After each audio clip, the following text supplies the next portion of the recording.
Football is no better than this one. Warm sunshine, no wind. The Toronto Argonauts and the Edmonton Eskimos for the second time in as many weeks. The Eskimos winning by 17 points last week. The Argos promise a better performance today, and in the fourth quarter they were beaten last week. Otherwise, though, Tom, it was an even game, as the score of 21 all after three quarters indicated. I thought both teams played pretty well. The Argos certainly didn't have difficulty moving the football, but they didn't have any finish, and I think it cost them the game, although the Eskimos came on very strongly in the second half in Edmonton last week. As Hank Olisic gets set to kick off, we tell you that Henry Williams and Stephen Jones are deep for the Edmonton Eskimos. The kick to Jones' side may go out of bounds. Indeed it does, and that'll be a penalty right off the bat against the Argos. Both these teams did a pretty good job last week, I thought, Dave, in special teams, and Bob Obilovich alluded to that fact at the top of our show. Some very dangerous receivers for both teams. Of course, he's king of the castle in that department. Pernell Moore has really razzle-dazzled people back here this year. Both very dangerous. If they get a block, they're capable of going all the way at any time. Illegal kickoff. Toronto number 8. There you see that Joe Faragelli has had some problems during his career with the Argonauts, and obviously Bob Obilovich would say the same about the Eskimos. It's been a good rivalry, culminating in last year's Grey Cup, perhaps more than any other game that'll be remembered. And maybe they'll be back in the '88 Grey Cup at Ottawa. Who knows? Certainly two of the top contenders are on this field today. A better kickoff straight down the middle to Jones. Gizmo leads him to the 30-yard line. The Argonauts converge very quickly. Willie Pless takes the first hit of the game and drops Jones at the 33. That's always a good sign, how that special teams gets down under on the opening kickoff.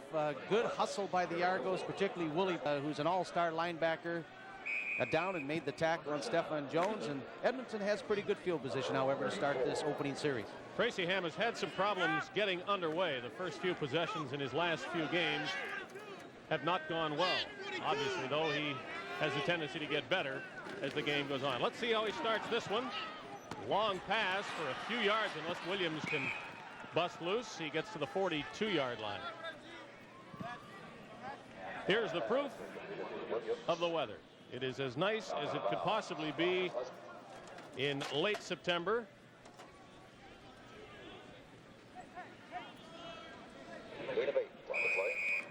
Not everybody's at the ballpark today. There's a few out there in the water. They got 8 to the Eskimos in their first pass of the game. 2nd and 2 from their 42.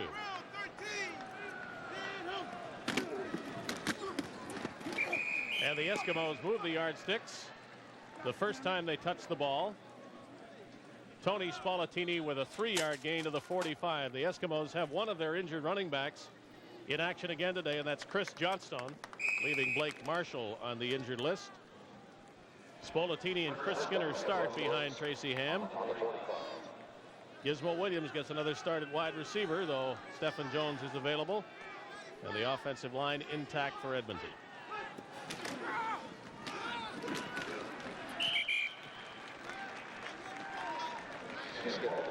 Well, they're just trying to feel out each other right now. Very basic plays, a straight fullback right up the middle, power blocking by the offensive line.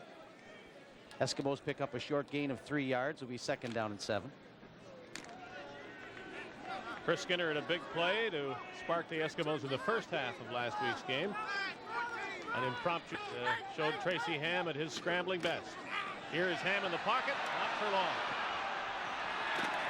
Tracy Ham is a bit short of the first down. He had to get to midfield, and he's going to be a full yard short. Unless the Eskimos get a good spot. They don't. It's going to be 3rd and 1. Well, this is going to be the #1 objective of the Argo defense, is to contain Tracy Ham. If he's going to run, you prefer that he would run up the middle because you have more people there and the pursuit has a better chance of putting a tackle on him. He did pick up almost the necessary yardage, but he's short. The Eskimos aren't going to gamble here. They're a yard short, and they're going to kick it away.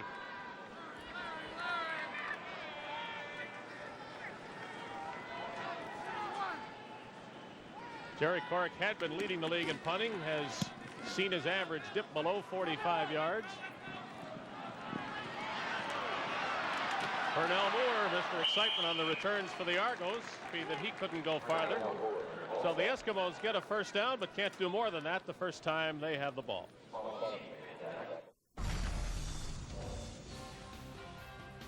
The CFL on ESPN Classic is brought to you by Movado, the art of performance.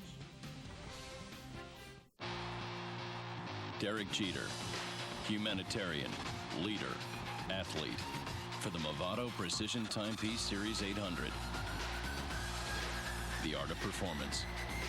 Movado Series 800. Sorry. A Mazda 3 with a 16-valve dual overhead cam engine, great gas mileage, even MP3 integration. Makes it hard to resist. Very hard. Now get a Mazda 3 for under $15,000. This place is great. Oh, see what I see? Yeah, we're gonna send her a plate of bacon. Bacon? Oh, it's a little too aggressive. Let's send her a cheese omelet. No, an English muffin. It's more proper. What about a hot cinnamon roll? Cinnamon roll? Well, that's something you send your sister. I'm gonna send her some bacon. Compliments of those guys. Oh, yogurt.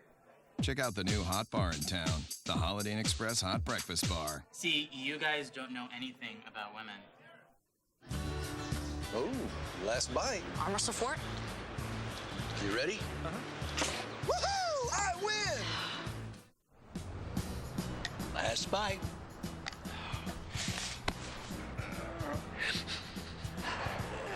Yay! I still got it! Yeah, Dad. You still got it.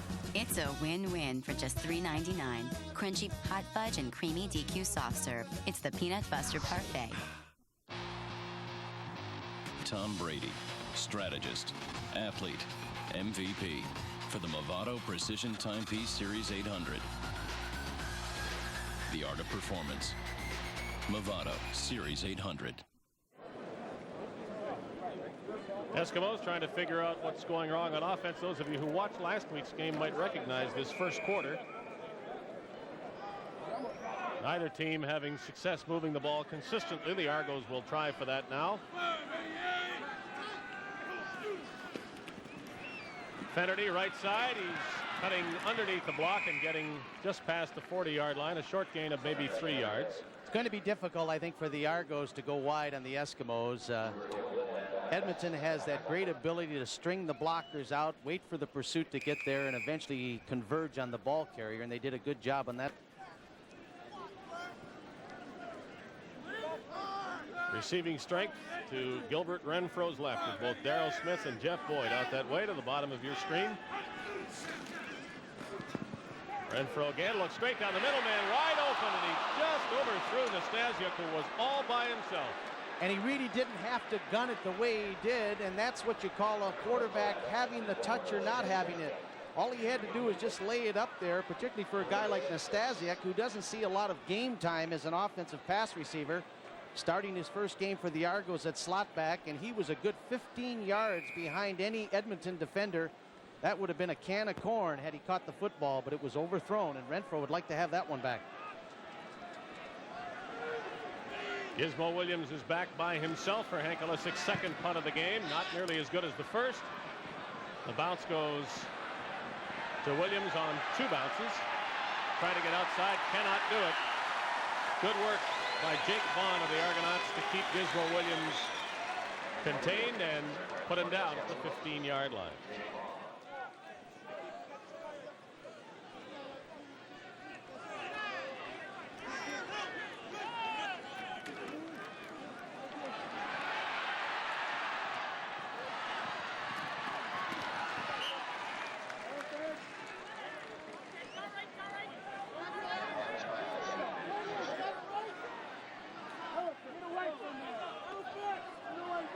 The Argos came with very good pressure on Tracy Ham, but boy, does this guy have poise. He just kept backing up, backing up. Initially, he was looking downfield to his wideouts, but then spotted Skinner over the middle and delivered a perfect pass. Edmonton picks up 9 yards on the play. Both teams a little tight here in the early going, Dave. I think one of these teams make a big play, and I think it'll open things up for both teams. Nothing big about the Eskimos' thoughts on this play. Tracy Ham fights his way for a yard and a first down. Well, the Argos thought they had that big play too on their last offensive series, and they did. Paul Nastasiuk had somehow gotten behind the Edmonton secondary, was wide open, only to have his quarterback overthrow him just by inches. Well, the trouble with Tracy, if you're the opponent, is that he can go from directing the offense like this to manufacturing a touchdown in 1 or 2 plays with either a long pass or one of his long runs. Explosive is the word for Tracy Ham. Gizmo Williams in the air, and now talk about explosive. Gizmo is going to outrace the Argos to the end zone. He made a fine catch, making sure he had the ball, and what he did after that was even better. He is Mr. Excitement in the Canadian Football League. All 5'6" of them. Henry the Gizmo Williams, and what a great catch he made on the curl pattern. But Tracy Ham just drilled it in there. He has a powerful arm. Everybody talks about his scrambling ability. I've just been amazed on how well he throws the football. And once the Gizmo gets a step, forget about it. He has great speed, and it was just a foot race all the way to the end zone. He went 85 yards. They started from their 25, and Gizmo Williams on a pass that was going to pick up 15 yards turned it into a long touchdown, and I guess we spoke at the right time about a big play to get this game started. Well, I think that's what this game needs too, and I think both of these teams now relax a lot more and execute better. Korek for the convert, and the Eskimos have the lead thanks to Henry Gizmo Williams. It is 7-0 for the visitors. Joe Farragalli loves it. He hacked to the 2-0, now the 2-1. Line drive in a bit. Justice has scored the tying run. Green to the plate. And he is safe. Safe at the plate. The Braves go to the World Series. Derek Jeter, humanitarian, leader, athlete, for the Movado Precision Timepiece Series 800. The art of performance. Movado Series 800. There are millions of mortgages in Canada. If you have one, you have a Manulife One number. Take Mike, for example. Mike and his wife Sarah have a mortgage, line of credit, car loan, and several savings and checking accounts. Simply by combining all their inefficient accounts into the revolutionary Manulife One, Mike calculated they could save $46,980 in interest and own their home years sooner. Discover your Manulife One number today at manulifeone.ca. Tom Brady, Strat athlete, MVP for the Movado Precision Timepiece Series 800. The art of performance. Movado Series 800.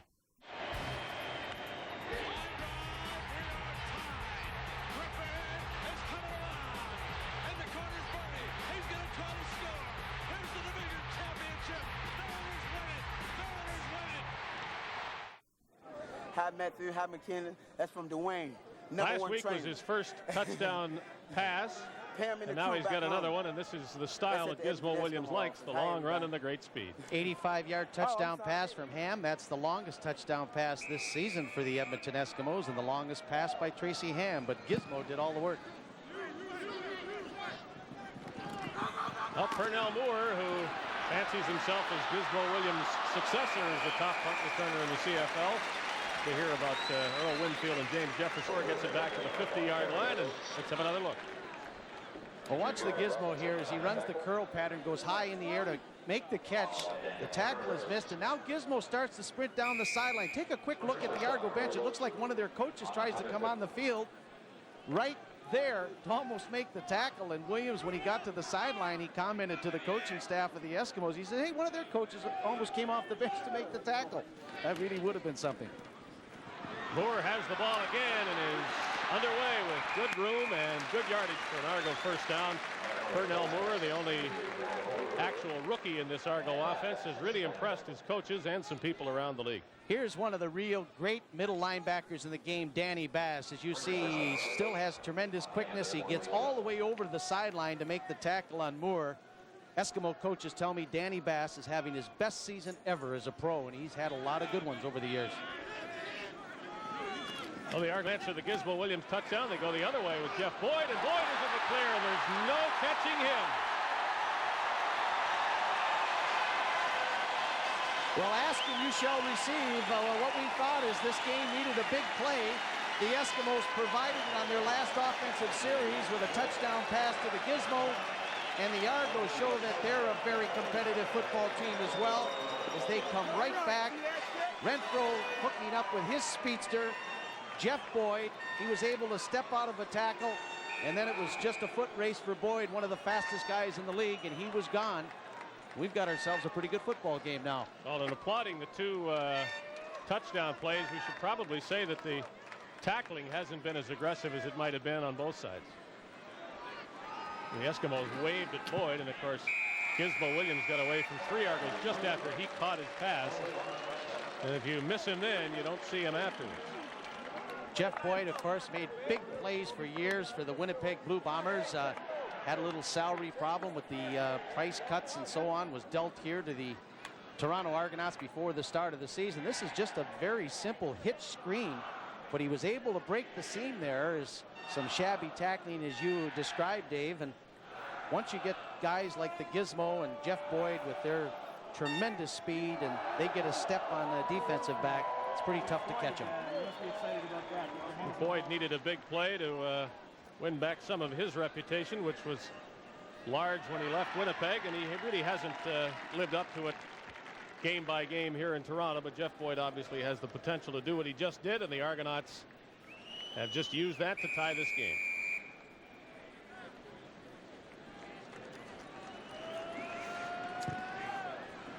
Ankalesic can kick off longer than anybody else in this league, and he has just put the Eskimos back to their 5. And where Stephen Jones comes up to the 32. I don't know what Jones is thinking watching Gizmo Williams catch these touchdown passes week after week, but it's got to be going through his mind that maybe the Gizmo's there to stay. What a luxury, though, that Joe Farragelli has when your big play guy, Stephen Jones, who has done that for the last 2 or 3 years for the Eskimos, comes up with an injury, and you put another guy out there who's maybe faster, not as big, but certainly is capable. Argos jump and bring a flag as Skinner carries for the Eskimos.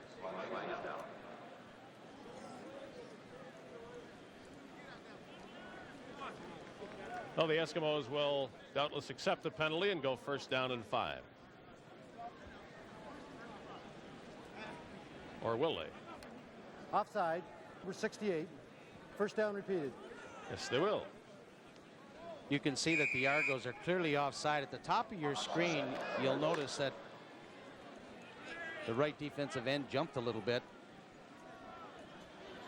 Kulka, and they'll take the yardage rather than the penalty. 1st and 5. Sandusky was bobbling the ball, and Terry Noble is not having problems yet at that left corner for the Argonauts. He has an interception, and he just makes an incompletion there. Well, he sees he has a chance now to impress the coaching staff of the Argos, and all good football players, when you're on the reserve list, you're just hoping to get into a football game, and right now Noble looks like he's ready.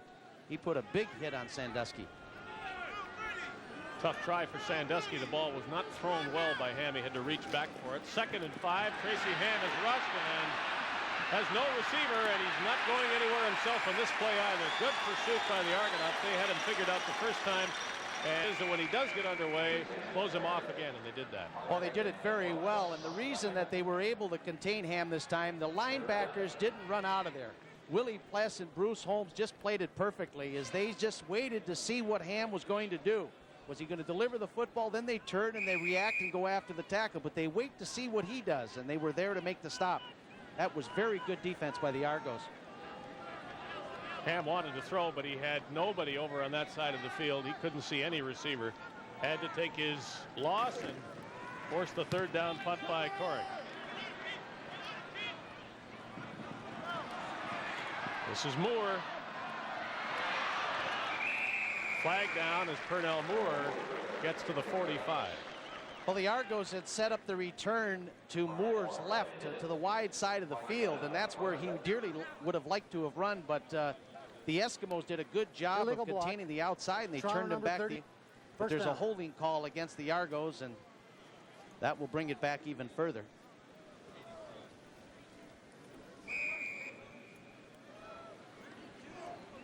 Toronto at the 29-yard line. Willie Pless has been evident with his great play today, both on special teams and from his linebacker position on defense. 50% completion percentage for Renfro so far. Fennerty is going to get his first good gain in about 3 weeks.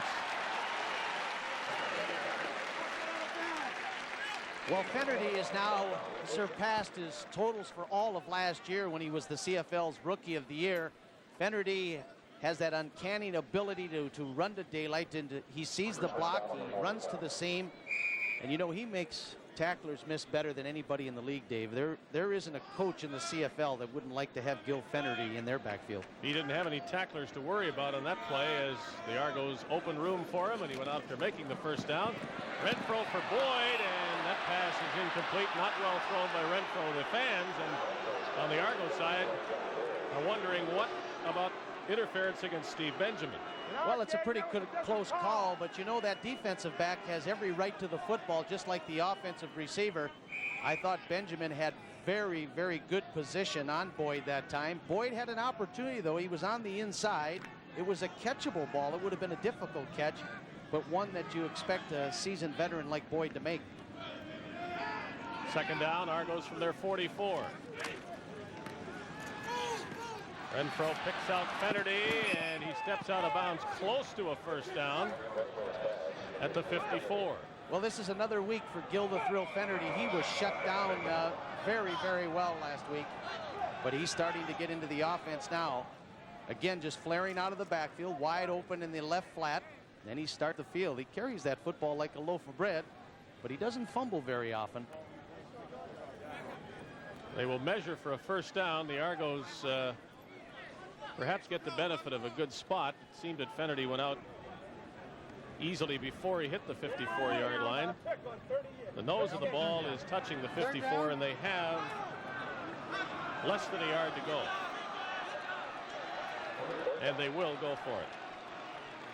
You know, years ago, this was a situation, I saw him do it for years. Ronnie Lancaster, who holds just about every all-time individual quarterback record in the Canadian Football League. He used to have Big George Reed at fullback, and every now and then on a situation like this on third down, everybody jammed in there with the short yardage team. He just put that ball on his hip, release a guy right off the line of scrimmage, and they'd get an easy score. But that's what you call gambling, and I don't think the Argos are going to do that this early in the football game. I wish we'd still. It is a legitimate gamble on 3rd and 1. You see it often on 2nd and 1. The Argos want the first down and left a touchdown on that play, and Renfro diving to midfield.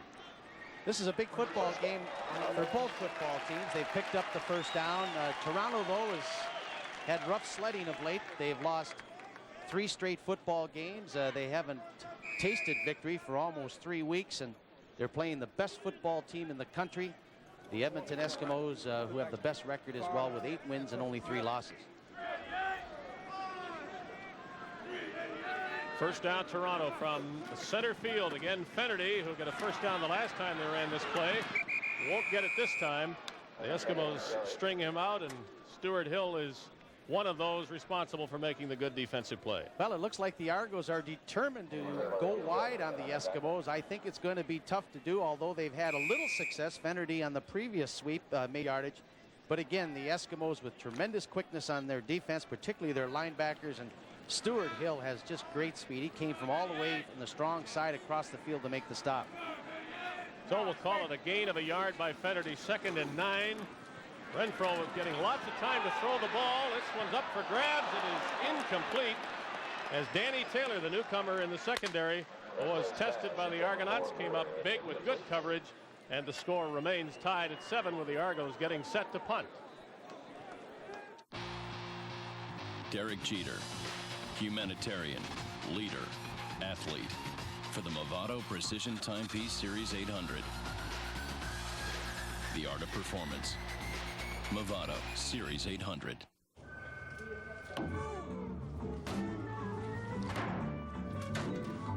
Looks like Wendy's Kick for $1 Million is back. Be one of 4 to go head-to-head for a chance to win live on a $25,000 Future Shop gift card. A new Gridiron Edition Nissan Titan. $100,000 and a one-time payment of $1 million. Enter now at tsn.ca/Wendy's. Watch CFL on TSN for keywords to get bonus entries. I'm Joanne Roberts, and I'm a piano teacher. A rock had chipped my windshield, and one of my students, Sarah, Dad, look. noticed that the chip had become a crack. Hi, Sarah. Did you know you had a crack in your windshield? Oh, right across the driver's side. You know what? Bring it by my store. We'll take care of it. It's just not safe to drive like that. That would be great. Hi, Dad. Apple Auto Glass took care of everything. They certainly know what they're doing. Celebrating our 25th anniversary.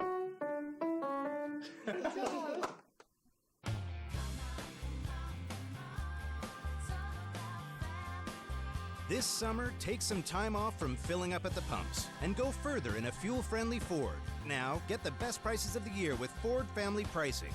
Plus, get up to $11,872 in price adjustments and financing as low as 0%. It's time to go further. Visit your local Ford store today. But hurry, family pricing ends September 2nd. Tom Brady, strategist, athlete, MVP for the Movado Precision Timepiece Series 800. The art of performance. Movado Series 800. We start the second quarter with the score tied. Gizmo Williams went 85 yards for the Edmonton touchdown on a pass from Tracy Ham, and Jeff Boyd answered for the Argos. 46 yards was Boyd's run, almost all of it Jeff Boyd, as the pass was thrown along the line of scrimmage. From midfield, the Argos punt. Olesic won't get it in the end zone or close to it. Eskimos wondering about no yards. There is no flag. An alert play by Stanley Blair to reach back for that ball and try to trap the Argos there. They were watching for Gizmo Williams, of course. Edmonton ball at the 23-yard line, rather. Stanley Blair is, I think, the best defensive back that the Eskimos have. He plays that left corner, which is difficult. He was last year's Western Division Rookie of the Year, a fine football player, and that was an alert play. When that ball starts to bounce back, you want one of your players to get on it very quickly before the Argos recover it. Ham, a little swing pass to Skinner, not much room for him. He gets what is there. They will rule him out at about the 28. Eskimos have always run this play better than anybody else, I think, in the CFL. The quarterback straight drop back and very quick release. Skinner just flaring out of the backfield, and once he get it, then he head upfield and try to get as much yardage as he can. That play is not designed to be a game breaker, but it's almost like a long handoff. It's a good running play. Skinner got 5, second down from the Edmonton 28.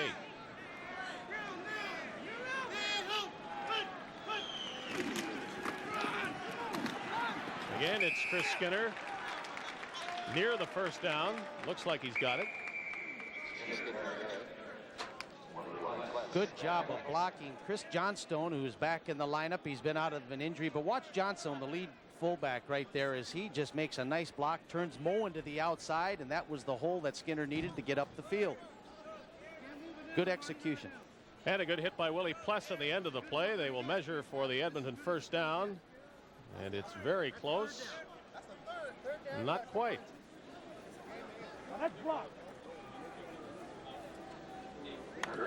Joe Farrick, one of the real happy-go-lucky head football coaches in the CFL. He believes that players should approach this game enthusiastically and have a lot of fun. He's a real peppery guy himself and an outstanding football coach. Well, most coaches would make this gamble, third down and just an inch or two for the Eskimos, even though the ball is at their 33-yard line.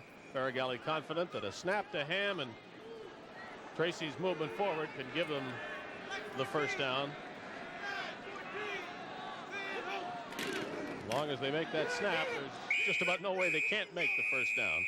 So the Eskimos retain possession of the ball. We have almost 14 minutes to go in the first half with a 7-7 tie between the Argonauts and the Edmonton Eskimos. Well, he didn't get a whole lot. A tremendous surge by the Argo defense.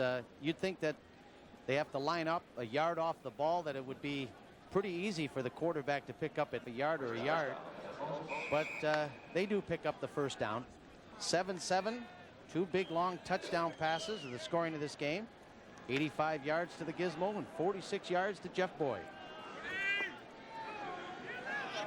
Tracy Ham surveys the Argo defense as Sandusky wide to his right, Gizmo to the left.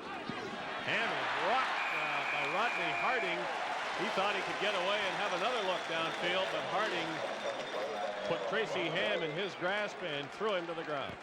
Well, Rodney Harding and Don Baldwin, the new player, defensive end for the Argos, both came through as they came down the right side of the Edmonton offensive line. Harding, a big, tough guy. We told you he has that ability to put a lot of pressure on the quarterback up the middle. For Harding, that's his 6th quarterback sack this season. 7 now. Eskimos have an injured player, which holds up this second down play. The Eskimos having to treat Dave Richardson. Greg Vavra, who had his name in the scoring summary last week, throwing the touchdown pass to Brett Williams off the fake field goal. And backing up for the Argos today, Danny Barrett. The Toronto Argonauts have 3 quarterbacks. John Conjemi, the one not dressed today. Well, Bilovich told me yesterday that Barrett will see some action if the Edmonton defense starts to get to Renfro, as they did last week, particularly in the 4th quarter. Barrett, of course, a better runner, he's much quicker and ability to make the big play, much like Tracy Ham, and so Danny Barrett is dressed in place of Conjemi just for that reason. Well, he can keep the helmet off for now because the Eskimos have not been getting to Gilbert Renfro. They've been trying to do that with 4 rushers from the line, and it hasn't been working. Renfro has had good time to pick out his receivers, unlike Tracy Ham lately, as Rodney Harding closed down on him.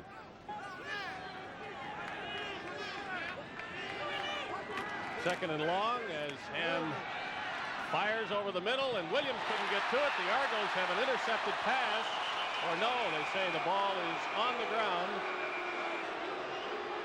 I'd like to take a look at this one. It's a close call, although Delorier is not arguing, and the official was in good position to make the call. Delorier, the safety, who's coming back from a very serious knee injury and playing some great football for Toronto, read the eyes of the quarterback. He was right there. Gizmo Williams on the break, and you could see that it hit the ground. It was not an interception. The fans still booing, but we could clearly see that ball had hit the ground before Delorier made the interception. Well, he was smart to get up and run with it. You don't wait for the call. You try to influence the call if you can. Corrick waits and waits and waits, and he's going to run with the football. Jerry Corrick is going to make the first one. And I think he did that on his own. There is little doubt that the Eskimos weren't going to gamble third and that much yardage, but Corrick saw that the Argos had all backed off and felt confident he was going to run for it. And that is a real heads-up play by Corrick, the Edmonton punter. The rush wasn't there. Louis Pasagli for years used to do this with the BC Lions. He'll wait, sees nobody's coming. Finally, hey, I got a chance to make the first down, and away he goes. And he saw that sideline marker, and he was determined to get there. He got the necessary yardage to keep the drive alive for Edmonton. Heads-up play by Jerry Corrick. That wasn't 3rd and 10. It was 3rd and 18. So when you think about running on a play like that, you'd better be sure you're going to make it. Gizmo Williams is tackled by Rodney Harding, who smelled out the reverse. And it's a great first half for the big Argo tackle, Rodney Harding. He's an impressive football player. I thought his best game this year was played out on the West Coast, but he is really dominating this afternoon. And he came right through. He read that play all the way. He didn't lose it. He kept outside containment. And again, showing good speed for a big man, stopping the little Gizmo for a big loss. Loss back to the 37. Harding getting set to go again. They try to hold the rush with the fake, and they do that and hit Marco Sincar at midfield. He is 1.5 yards short of the first down there. This is where the Eskimos are so ever dangerous in second down, obvious passing situation. You have a quarterback with the ability of a Tracy Ham, and the play to call is a sprint out, because then he has that option. He can look upfield. If everybody drops off, he runs the football. If they come up to make the tackle on him, he just looks downfield. Sincar had released out in the right flat. A very easy reception, well executed by Tracy Ham. Let's see how the Argos adjust now to Jerry Corrick's interest in running with the ball if they back off. It's only 1.5 yards they're down, so they can't afford to give Corrick any room here.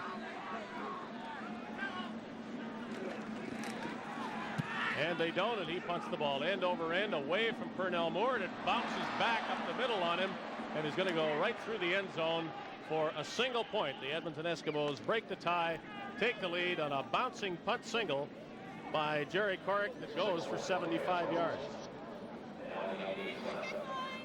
Kerr, 5 seconds. Pippen will have to let it go. 3. Steve Kerr. No! They've done it. The Toronto Raptors have done it.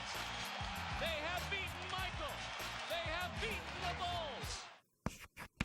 Is it mathematically possible that such a huge treat is just $3.99? If I only had a brain. The Peanut Buster Parfait from Dairy Queen. Creamy DQ soft serve, crunchy peanuts, and hot fudge for just $3.99. Come out wherever you are. I'm getting readings of rift activity all over the city. It's happening. Tell me how to stop it. Oh my God. Liz, it's gonna get nasty. Now, when are the others coming? They're already here. Run! You can beat, shoot, threaten, and even poison us, and we keep coming back stronger every time.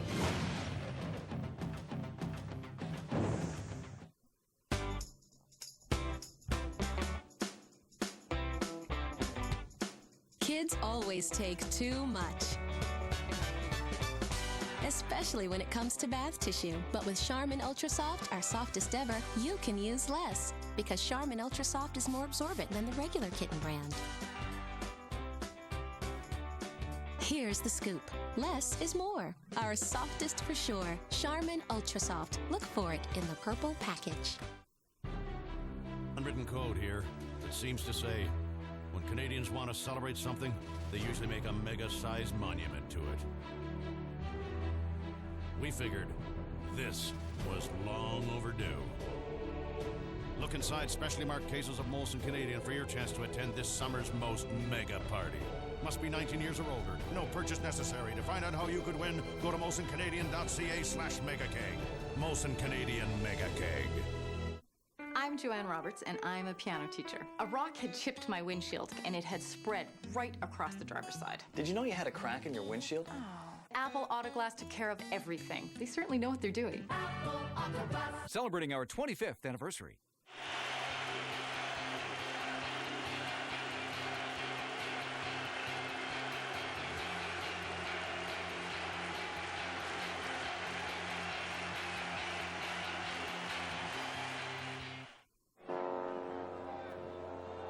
Just a touch of concern for Joe Farragalli. He is leading, but by just 1 point, and the Argos are moving the ball well in this series. This is where Toronto has to show the finish now. They did this last week. They were able to move the yardsticks from the 30s to the 30s, but they couldn't convert. Kennedy trying to break a tackle. He carries the tackler instead to the 15-yard line for a gain of 4 yards. I thought Toronto would do more of this with Fennerty this week, and that's running between the tackles. When you have a defense like the Eskimos, who have such great quickness from sideline to sideline, you're probably going to have better success if you go with quick traps and run right at those linebackers. And that's what the Argos tried to do on that play. 2.5 minutes left in the second quarter on 2nd down and 6 from the Edmonton 15. Renfro outside. Fennerty with the catch. There's a flag down.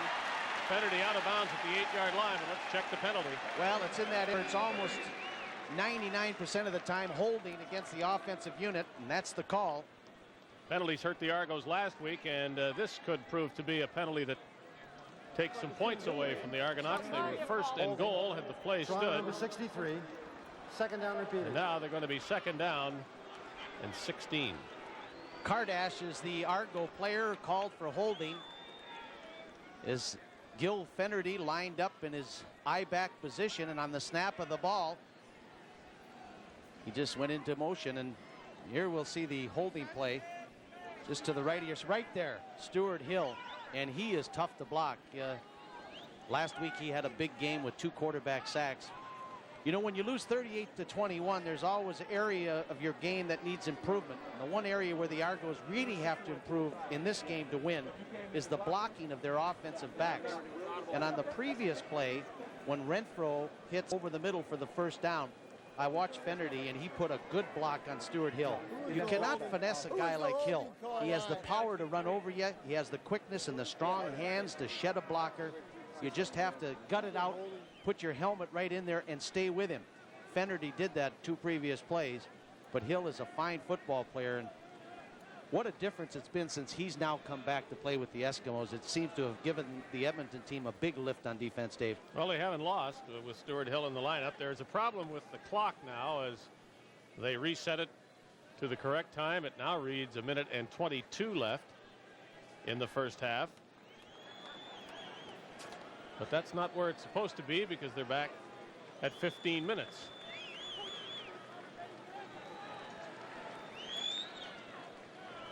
It was at 1:22, and we understand that they're trying to get it to read 2:22. You can get it out unless it goes out of the ball. Okay. You can get it out. You catch it, start running. You can get Well, it the out. Argos now, this is a very big play for the offense. Second down, a passing situation. 2nd and 15, a lot of real estate. This is a key play right here for the Edmonton defense as well. The fans know that. They urge on the offense of the Argonauts. Dwight Edwards is in the game for Paul Nastasia. Renfro again with lots of time.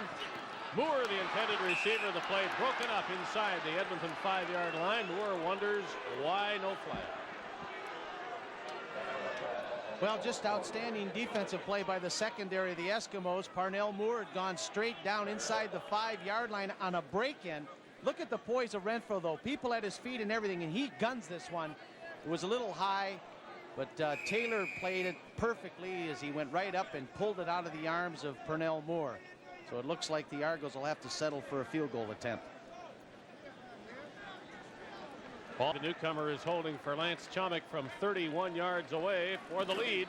The Argos have not been in front today, and they won't be now. Boy, I'll tell you, he almost mishit that one. He didn't get a lot into it, and that's normally just a chip shot for Chomick. But he misses the field goal as he pulls it left. Just hung up there in the air for the longest time. I guess he thought he just had to poop it over the uprights, but his accuracy was off, and we have an 8-8 tie. Well, they were close for 3 quarters last week until the Eskimos pulled away with the 2 fourth-quarter touchdowns. This game resembling last Sunday's in Edmonton in more ways than one.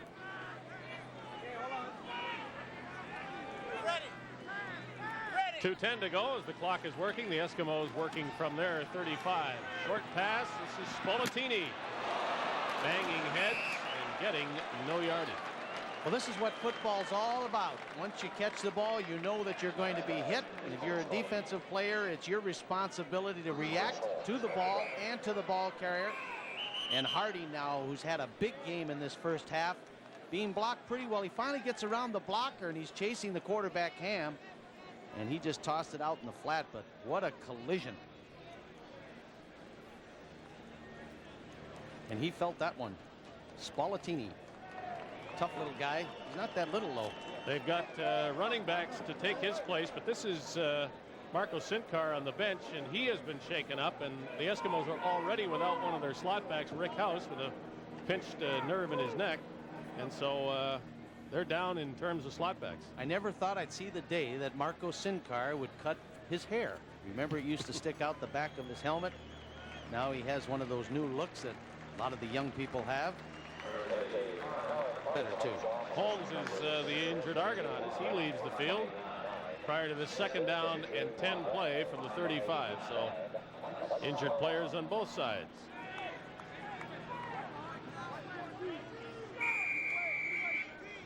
Spolatini was right there, and so was Mr. Holmes, and they both were shook up on the play. Ham going down, thought about throwing it, and then held on to the ball. So big difference in this game. The pressure from the Argo defense on Tracy Ham. The Edmonton Eskimos have not been able to say the same in going after Gilbert Renfro. Well, today, when you look to see who's around the quarterback, it's number 77, Randy Harding, as he's at the bottom right around the ankles of Tracy Ham, and he should really get credited with that sack, and he got some help from his defensive end, Don Baldwin, who went to the University of Purdue and played with the New York Jets last year, playing his first game in an Argo uniform, and he is a pass rushing defensive end. He too was in on the play. Well, if there's a star of the first half, it's Rodney Harding. There's not much doubt of that. Korek awaits the snap.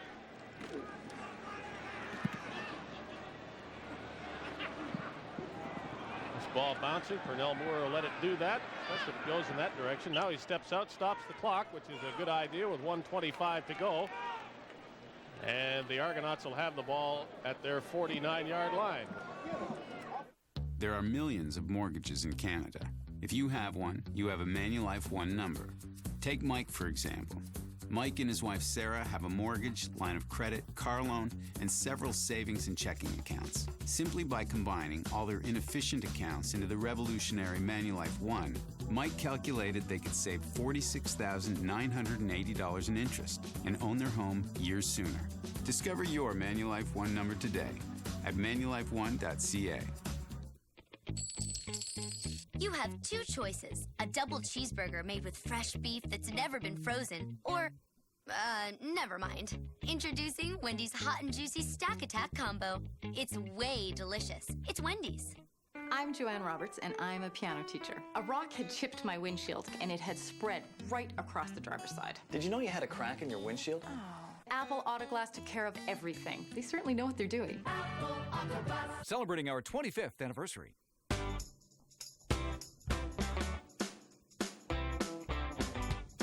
Kids always take too much, especially when it comes to bath tissue. But with Charmin Ultra Soft, our softest ever, you can use less, because Charmin Ultra Soft is more absorbent than the regular kitten brand. Here's the scoop. Less is more. Our softest for sure. Charmin Ultra Soft. Look for it in the purple pack.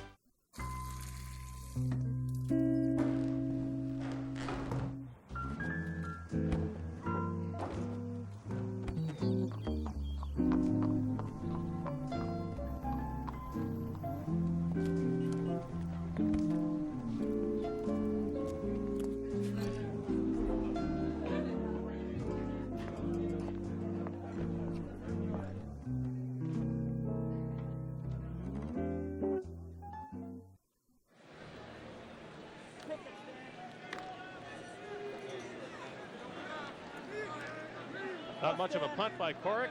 Didn't help the Eskimo cause because the Argonauts are in good shape with almost a minute and a half to go. Again, you see Renfro with time. There's a flag down at the end of that play. The Eskimos are applauding the call, meaning that they think it's holding, and that's exactly what Jake Ireland says it is.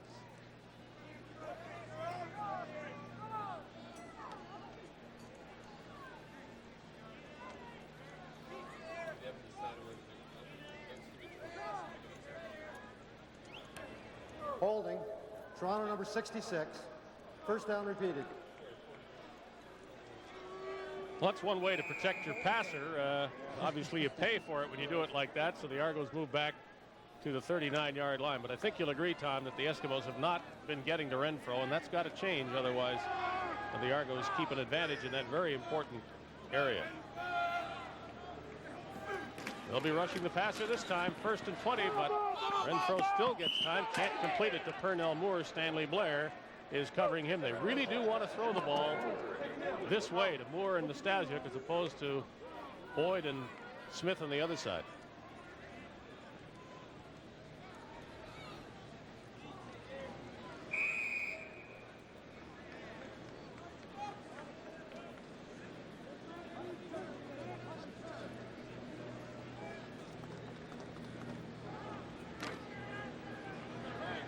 Clock stopped at minute 15 to go in the second quarter, and that's what the Argos are looking at. 2nd down and 20. Again, the Eskimos rush with only 4 men and don't get close to Renfro. He finds Nastasiuk short of the first down. Almost to midfield, but still 7 yards away from the necessary spot for the first down, and the Argonauts must punt with Hank Alisic at 1:07 on the clock. Good drop by Danny Bass. Look at him pick up the backfield, the back out of the backfield, and he was right on him. And the Eskimos played it pretty safe, a very deep zone. They'll give you the stuff in front, hoping that they can come up and make the tackle, prevent the receiver from getting the first down, and they were successful at doing that. Good punt by Alisic. Backs up Gizmo Williams to his 6-yard line. Gizmo probably could have had a shot at getting outside, though he had no blocking help at all. So he just went straight up the middle for what was there. And the time on the clock probably influenced his decision. The Eskimos will look to run out that clock, I would think, with 55 seconds left. Good job, D. It is not surprising when you look at special team results. The teams who have the best records in the league usually have the best special teams too. And the Argos doing a good job today of staying in their lanes, getting down and converging in on the Gizmo. He had that one nice return, but it was negated because of the clip.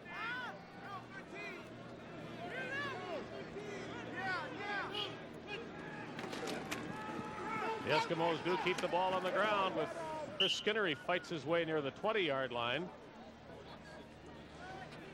But there's not much deception in this play. This is just your big fullback or runner off tackle as he takes one step to his left, gets the handoff, now cuts back to the right, looking for a little opening in the line between guard and tackle.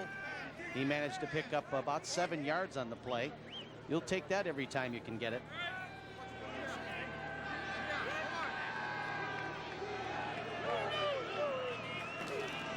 Ham is going to throw and throw it deep. Slater Zaleski in the game for the injured Marco Sincar has it go incomplete, and that'll stop the clock. 27 seconds left. The Argos will get their hands on the ball once more. That was a nice looking pass pattern executed by Zaleski as he ran a Z out pattern. He goes downfield about 10 yards, plants on his left foot, drives to the middle for 2 steps, and then back to the outside. But Pleasant read it all the way as he stayed with Zaleski, and it was just a long, incompleted pass.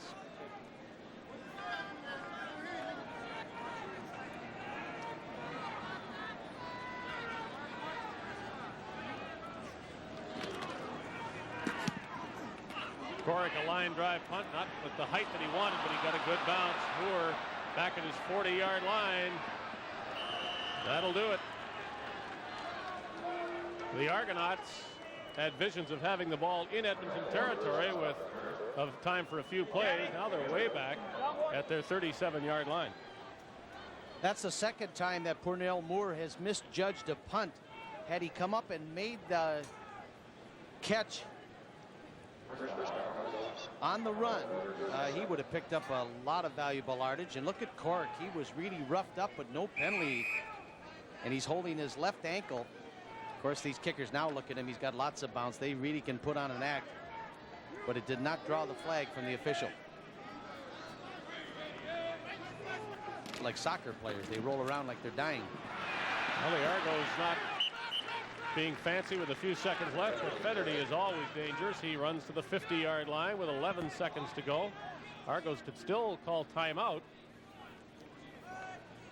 Fennerty's having a pretty good afternoon now. He hasn't made many long runs, but he's picking up the 6 and 7 and 9 yards. And you add that up at the end of the game, and you'll see he'll have pretty good totals. Don't understand that play. No. Fennerty hit by Larry Ruck. 4 seconds left. Argos have another shot at timeout. A long play. Now they Toronto. call their timeout.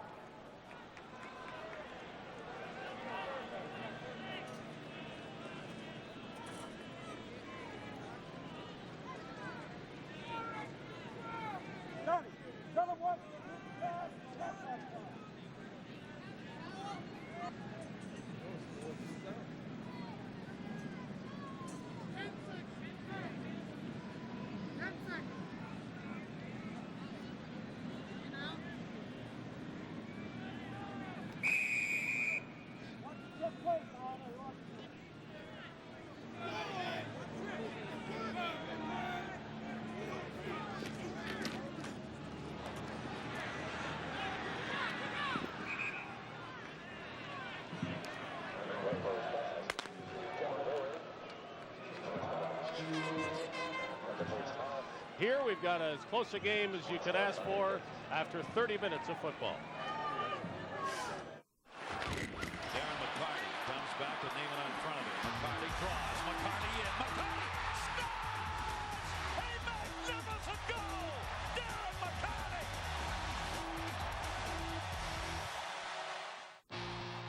Derek Jeter, humanitarian, leader, athlete. For the Movado Precision Timepiece Series 800. The art of performance. Movado Series 800.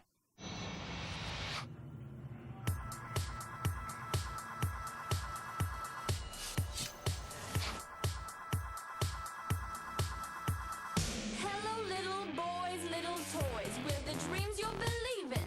Crawling up the walls, running down your face. It's a chance, gonna move, gonna silly boy, gonna make you cry. Now hold on to me, pretty. Hello, Moto. Here you go. Thank you, Mr. Hines. I'll be right back with your check. How often you check your credit? Chances are, less than you need to. Not a good idea these days. Your identity could be stolen faster than you can say heartburn. Mr. Hines, come back and see us again soon. Thank you. So keep an eye on yours all year long with 24/7 credit monitoring from transunion.ca. Stay you.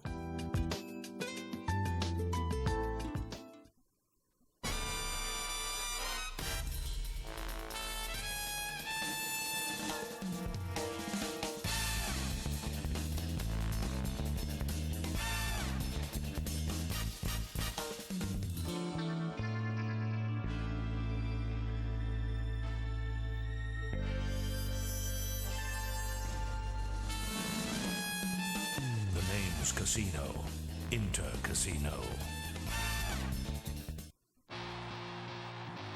Tom Brady, strategist, athlete, MVP for the Movado Precision Timepiece Series 800. The art of performance. Movado 800. Eisenman picks it up. Eisenman moving. Blue line chance.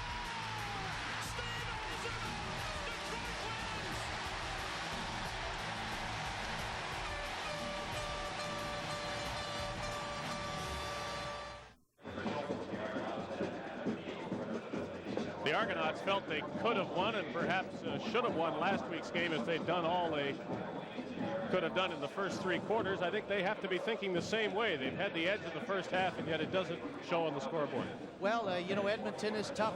They're a very experienced football team. They know when to dig in when they have to and come up with that good second effort to maybe stop a drive. But you're right. I think Bob Obilovich probably told his players, he said, hey, we're moving the football. We can have some success against the Eskimos.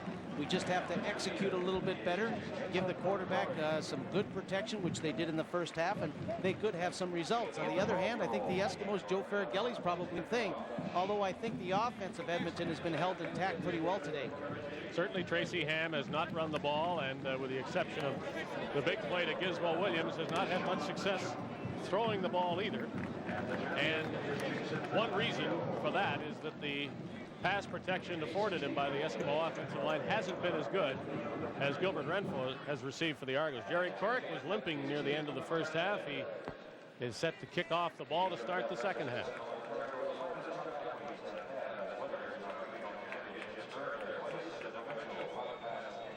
Just a bit of a delay as they hand out some awards for punt, pass, and kick championships. Did you ever enter a contest like that when you were a kid? Well, entering is one thing, and being there for the trophies is another. Tracy Ham is trying to win his own passing contest against Gilbert Renfro today. As we're now for the third quarter of play.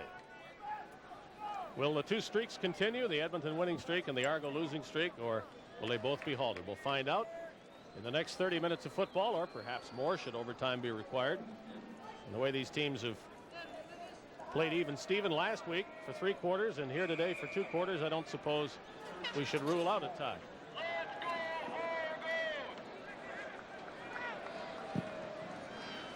Corrick, as you can see, doesn't kick it off as long as Olisic does. Moore hit by the first man down for the Eskimos, and that's Brian Walling, ex-Argonaut, stopping Pernell Moore just ahead of his 35-yard line. Well, when you're a second-team player, you make the big team if you can play special teams, and Walling demonstrated right there he's an excellent special teams player for the Eskimos. Came down full speed and made a tackle in the open field just the way you draw it up on the blackboard.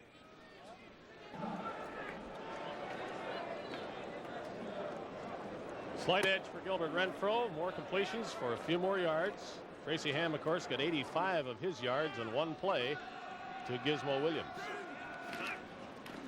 Renfro is back. Eskimos came a little closer to him and almost had an interception to show for it. Danny Taylor juggling the ball. There was a flag down. And I think they hit Renfro late, did they? Well, it's either holding or rough play. I kind of think it's holding. No, roughing the passer. Good call. Coin has a head and it has a tail. And the penalty is against Edmonton for hitting late the quarterback, Gilbert Renfro, and that moves the ball way up to the 52-yard line.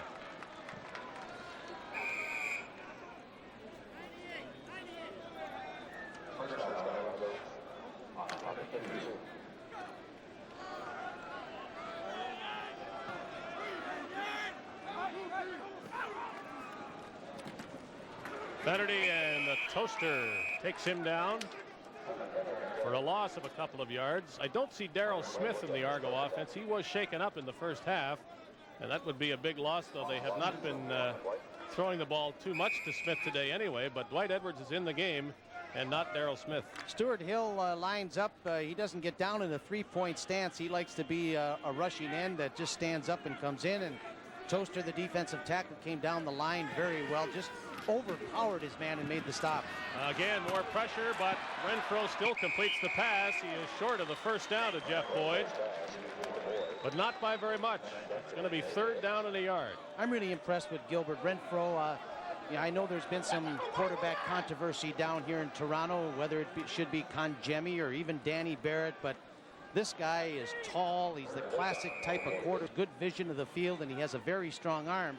And those kind of quarterbacks, if you give him good protection and he's on and he's hitting his receivers pinpoint, he's difficult to stop. And Renfro is playing with a lot of confidence, and I think he's delivering the football much better this week than he did last week in Edmonton, even though he threw for over 300 yards last week.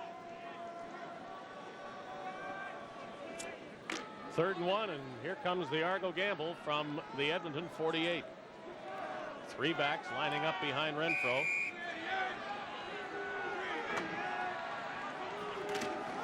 And the 3rd one, Fennerty gets the call and the first down. Not easily, but Joe Fennerty has moved the yardsticks.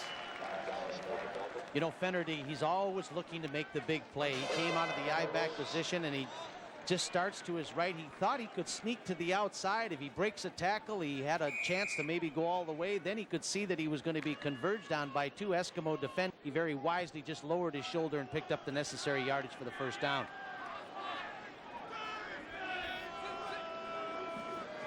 From the 46, it is first down. Renfro for Boyd, and Benjamin tried to break it up, but Boyd, lying on the ground, saw the ball come right down into his arms. He gets up limping, but he gets up after making a big catch on an Argo first down. And how do you criticize the cornerback, Benjamin? I mean, he was just stride for stride. He was only a half a yard between himself and the receiver, just the way you want to be. But look at the touch by Renfro. He just laid it up there. A nice soft pass. Benjamin is there to go up and fight for the ball, but look at the concentration of Boyd. He stayed with it right to the end and made a big reception. This is a big play. For a first down to the 18. Play action, Renfro to the end zone, and he rifled that one in Dwight Edwards' direction. Not much of a chance for Edwards to catch that.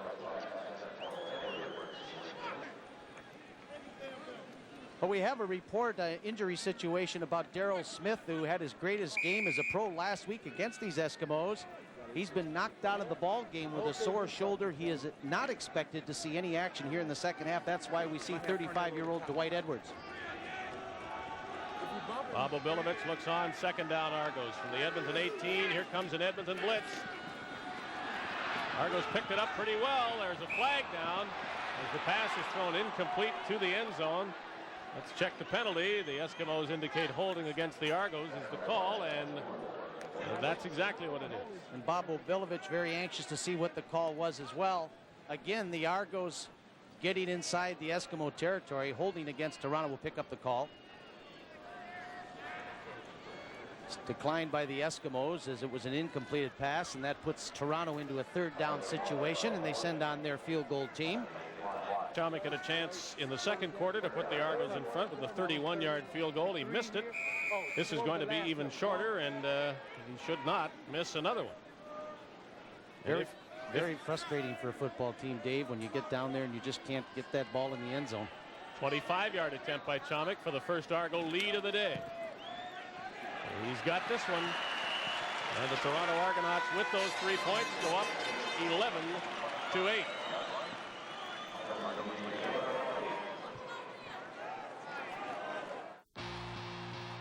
Derek Jeter, humanitarian, leader, athlete, for the Movado Precision Timepiece Series 800. The Art of Performance. Movado Series 800. Keep the good times going, starring Bud Light. Hey, Bud Light. Hey. We're all having fun, but people seem a little tense. I know. I think it may have something to do with Mr. Bagum over there. I'll handle this. Guten Tag. Es verkaufen Schnitzel draußen. Kyle, ik bedanke dir. Okay, we don't do that again. The easy drinking taste of Bud Light. Keep the good times going. Are all gasolines the same? At Shell, we're constantly testing to show there is a difference. From in the lab to driving 8,000 kilometers on the open road. And while some interesting things happened during the testing, the results were even more interesting. Lower quality gasolines can allow performance-robbing gunk to build up in your engine. Shell gasolines help stop gunky buildup, helping your car perform at its best. Now that's a difference.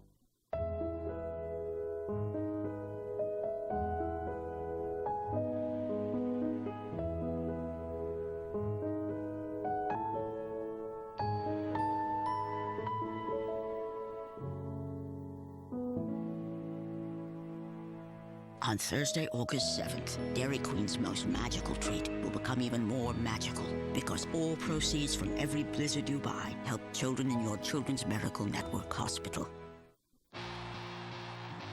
Tom Brady, strategist, athlete, MVP, for the Movado Precision Timepiece Series 800. The Art of Performance. Movado Series 800.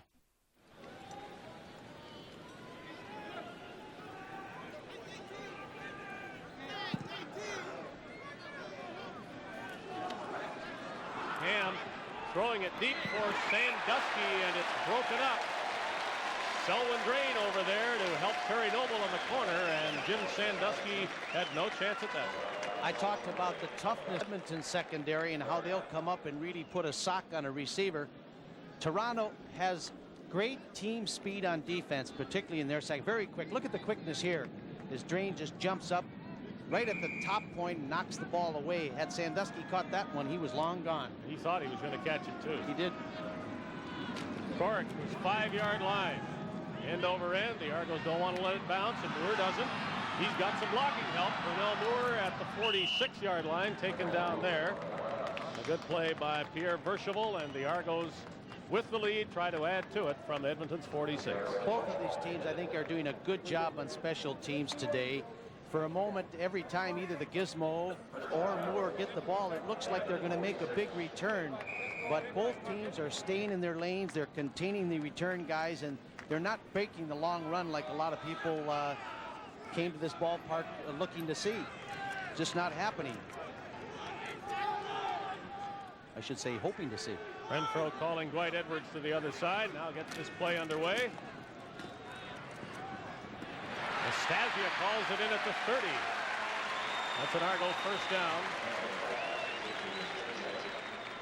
There's a lot of players in the league like Paul Nastasiak, good Canadian backup receivers and running backs, and they work very hard during the week to get ready to play a football game. They never know when their number is going to be called, and this week Bob Obilovich says, Nastasiak, you're going to be our starting slot back, and he's performed very well.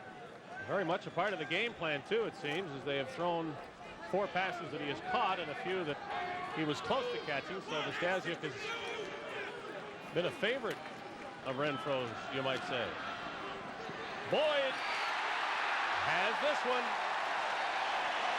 Jeff Boyd in front of Clifford Toney, and it's first and goal. It's the ball in the crowd. All the good ones can do that, and Jeff Boyd certainly did on that occasion, but the play worked because of the offensive pass protection provided by the Argos for their quarterback, Gilbert Renfro. He was able to stand right there in the pocket and then just lay it right down in the post pattern. Boyd jumped high in the air, and he was in front of Benjamin and made the reception. That was a great catch in a crowd, and a crucial catch, as now the Argos are knocking on the door. They should be able to convert this one, Dave. 3 cracks from a yard out. 3 backs to help Renfro if he wants to help. Finnerty gets the call and the touchdown.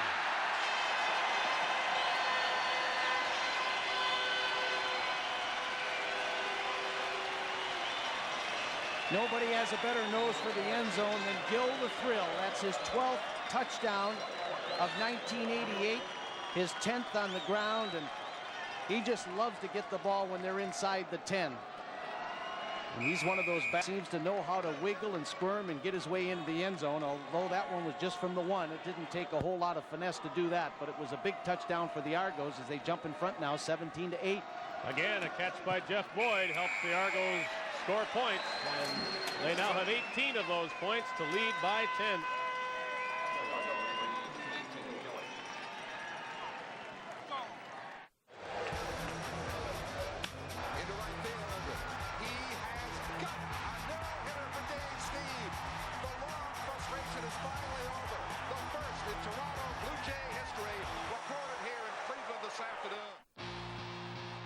Derek Jeter, humanitarian, leader, athlete, for the Movado Precision Timepiece Series 800.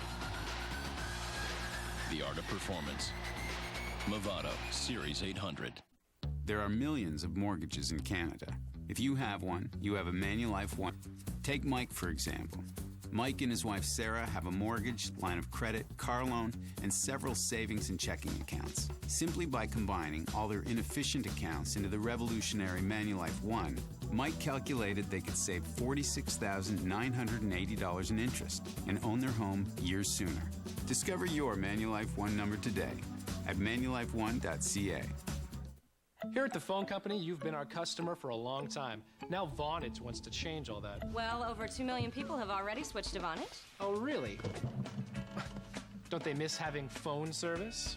Actually, with Vonage, you get the #1 rated digital phone service with unlimited local and long-distance calls for just $39.99 every month. What do you charge? It's simple, really. It starts with different basic rates, long-distance fees, and of course, different packages have different features, and some Vonage has over 20 free features, and they're included for no extra charge. For me, Vonage, I want in a phone service. It's dependable. It's perfect. No nickels and dimes like the phone company. Sign up now with Vonage and get 1 month free. Enjoy clear digital phone sound quality using your high-speed internet connection. Okay, but making a change is hard, and for over 100 years, the only thing we've changed is... Your prices? Whoa! Call 1-888-746-2754 or go online to phonevonage.ca. Tom Brady, strategist, athlete, MVP, for the Movado Precision Timepiece Series 800. The art of performance. Movado Series 800.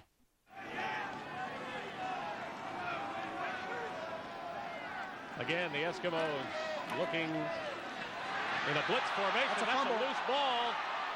The Eskimos can run with it. First, they'd like to recover it, and that they do. Gary Columbus, it's a turnover, and the Edmonton Eskimos down 10. That margin being increased with a field goal, if nothing else, for the Argos. Now have the ball, and it's still Toronto by 10. Well, Columbus made the recovery, but Mike McLean, the outside linebacker, came in untouched as they were on the blitz, and he really put a hit on Renfro. Renfro was just starting to deliver a pass, and it was clearly a fumble all the way. And again, as I said earlier, Dave, the Eskimo defense has a way of keeping their team in the game and giving the offense a chance to maybe catch fire and win it. Well, they tried this play before and it worked. Gizmo Williams will pick up the first down, not the touchdown, but the Eskimos do need first downs. They haven't had too many of them lately. That's a good call, too. What the Eskimos need to do now is sustain and pick up 2, 3, 4 first downs, get the offense feeling confident about themselves again. Just an out pattern to the Gizmo, and you hope when you throw it out there, he can beat that last cornerback and break it for a long one. That time, Pleasant played it perfect out of bounds. Wide open for Tracy Ham is Chris Skinner. He steps out of bounds. Looks like another Edmonton first down at the Argo 51. And the Eskimos are starting to spread out that Argo defense right now. They're sending their backs that are releasing out of the backfield very wide to the sideline. The slot backs are going up the field, and this gives Ham a little better view of what's going on to pick up that open receiver.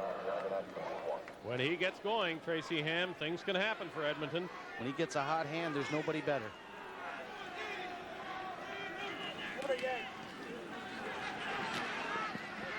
Again, they throw the flat pass to Skinner. Reggie Pleasant isn't letting him run this time. As he's down after little or no gain. They might say it's a yard to the 50. Well, I've always said that cornerbacks in particular, they have to be fast, they have to have agility, they have to play with intelligence, also have to be tough and courageous because they have to come up and stop the run. And a play like that on a pass where you have to come up and put a tackle on a big back, Pleasant did it very well. Here comes the rush. Ham runs away from it. Will he continue to run? You bet. He knows where the first down is, and he's got that. Pays for it with a hit inside the 30, but Tracy Ham got outside, and once he did, there was nobody downfield that was going to help the Argo defense on that play. Well, and the Argos have to be upset with themselves, too. They had 3 players out there for the outside containment. He's driven out by the middle linebacker, Holmes, but he has such great quickness, and once he gets to the outside, there was no linebacker there to come up and force the play. Finally, the defensive back and Delory, the safety, and Willie Pless, they all hustled down, but it was far too late as Ham picked up big yardage for the first down. And Sharper getting away from the rush in that play, too. And that's his best drive far. He hands the ball to Spallettini. Still on his feet, but he's not going anywhere. The middle linebacker came in and filled very well on the play to hold that to a short yardage gain. So the Eskimos are down by 10, but they have a chance to score when the fourth quarter begins momentarily. Derek Jeter, humanitarian, leader, athlete, for the Movado Precision Timepiece Series 800. The art of performance. Movado Series 800.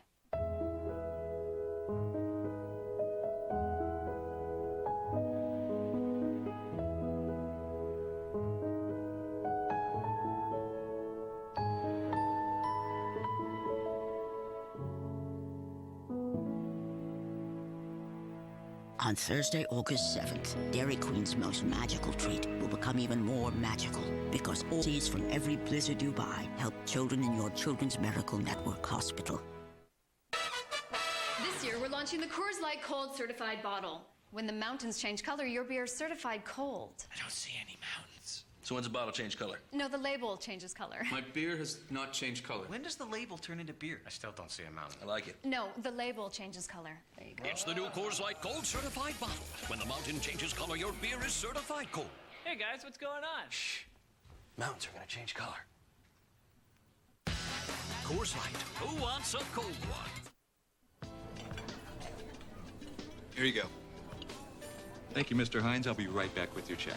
How often you check your credit? Chances are, less than you need to. Not a good idea these days. Your identity could be stolen faster than you can say heartburn. Thank you, Mr. Hines. Come back and see us again soon. Thank you. So keep an eye on yours all year long with 24/7 credit monitoring from TransUnion. Stay you.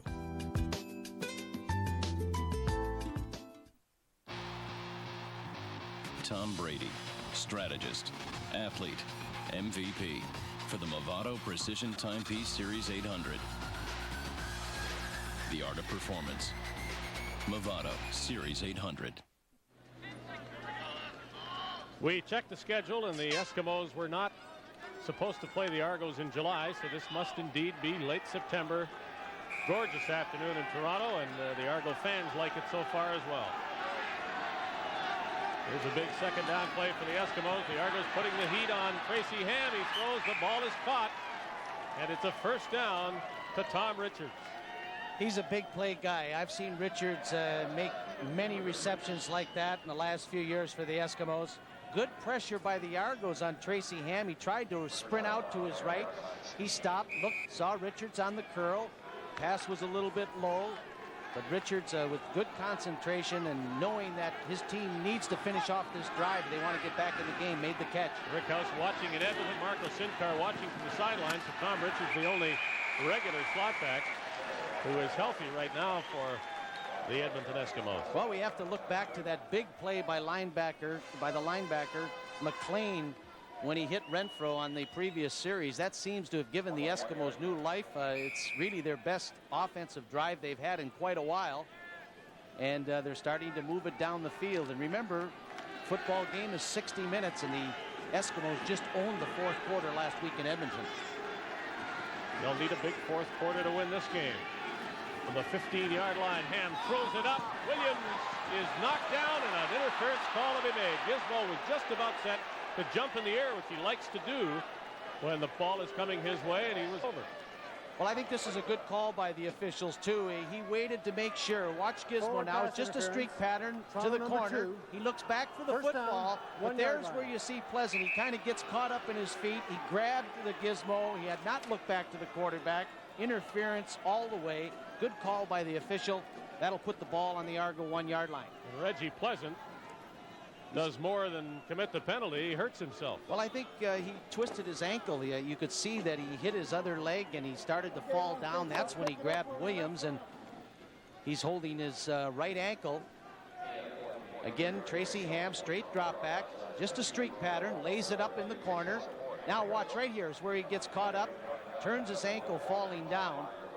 The official right on top of the play. The Argos without their starting corner on the other side, Carl Braisley, today, and now it looks as though Pleasant is going to miss some action. Well, we'll have to see. At least play anyway. They have Ed Berry, who's their designated import. He's a graduate of Utah State, drafted in the 8th round by the Green Bay Packers. Was a late cut of the San Francisco 49ers. I know the Argos think a lot of him, and he quite likely will come into the ball game. Whether he shifts to the corner or not, we'll have to wait and see. They might put Major out there. But right now, that's where Barry's lining up.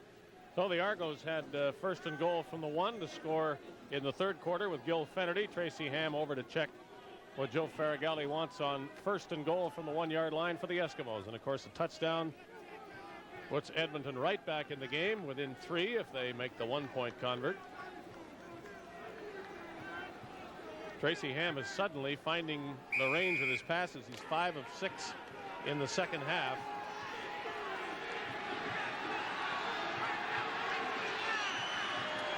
Will Ham keep it, or will he hand it off? Tracy himself doesn't look like he's not in. Made the touchdown on first down, and they'll put the ball right back at the 1-yard line, and they'll try again. He thinks he was in. Well, one of my favorite football expressions, Dave, is when teams get down inside that 10-yard line. You know, I call it the zone of intense resistance, because that's exactly what it is. He gets a rough ride here. Look at the Argos. They just pile in there high so that he couldn't jump over his offensive lineman. And they actually prevented him from getting and breaking the plane of the goal line. So it goes back to the 1-yard line, their second crack at it.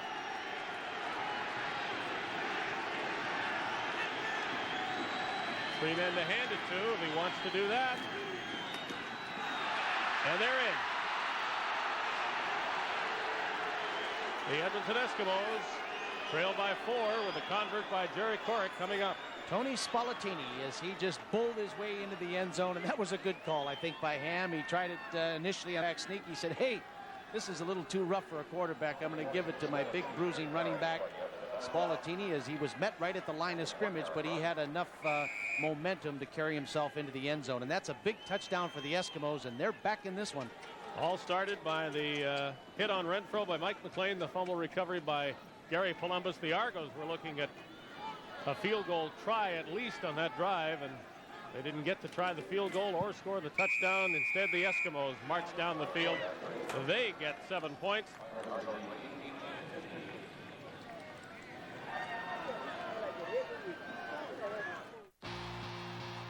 Derek Jeter, humanitarian, leader, athlete, for the Movado Precision Timepiece Series 800. The art of performance. Movado Series 800. Imagine using this to give almost any surface a beautiful stone or tile finish as painting. You can with Hard Rock by Beauty Tone, only at Home Hardware and Home Building Center. With Hard Rock, you just prime, roll it on like paint, and seal it up. Tough, non-toxic, and tinted in a range of colors. No coating is easier to apply than Hard Rock. Only at Home Hardware. Help is close to home. I went up to one of them and I was like, "Hi, Ron." I mean, "Hi, Don." And I was gonna sit down there, and then I thought I would. Steve, aren't you the designated driver this morning? Yeah, I forgot. Here. Hey, I don't have to have a hot breakfast to have a good time. Yeah, but you're more fun when you do. Check out the new hot bar in town, the Holiday Inn Express Hot Breakfast Bar. Tom Brady, strategist, athlete, MVP for the Movado Precision Timepiece Series 800. The art of performance. Movado Series 800. The Edmonton Eskimos within 3 points, 12:42 left in the fourth quarter as Jerry Corrick sets to kick off.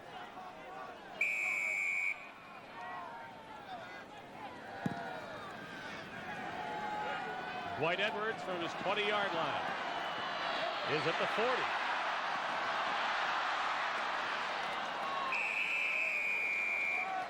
Edwards to the 42, maybe the 43-yard line. Tony Spallettini has scored the touchdown that the Eskimos needed to get back in this game. Well, we take another look at it. There's not a whole lot to describe. It's just power running down there at the goal line. And Spallettini, as we said, had enough head of steam to bull his way into the end zone.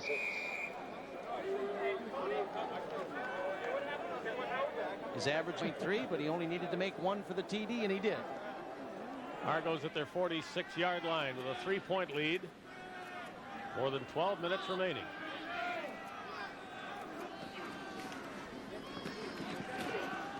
Renfro throws an interception. It's a foot race, and if Tony wins it, he's got a touchdown. Edmonton Eskimos lead. How many times over the years have we seen this great football team, the Edmonton Eskimos? What a great story they've been. They have a tremendous winning tradition. They never give up in a football game. And again, they start to come on. They seem to own the fourth quarter. 2 big defensive plays. The first by Mike McLean that really allowed the offense to get something going, to get their last touchdown and their last possession. And now Cliff Toney with his 4th interception of 1988. And that's the second one, Dave, for a touchdown this year. But this was a big one. When Renfro cocked his arm, Tony knew what could happen, and you could see it from here.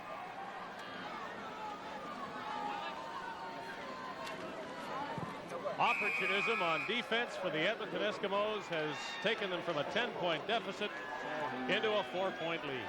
Has to be very frustrating, too, I think, for the Argo team and the Argo coaches. They've lost 3 in a row.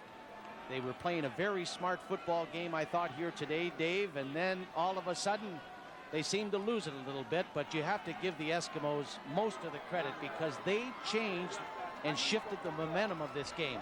And it was big plays by their defense that allowed the Eskimos not only to get back in the game, but now to enjoy the 4-point lead that they have, 22-18.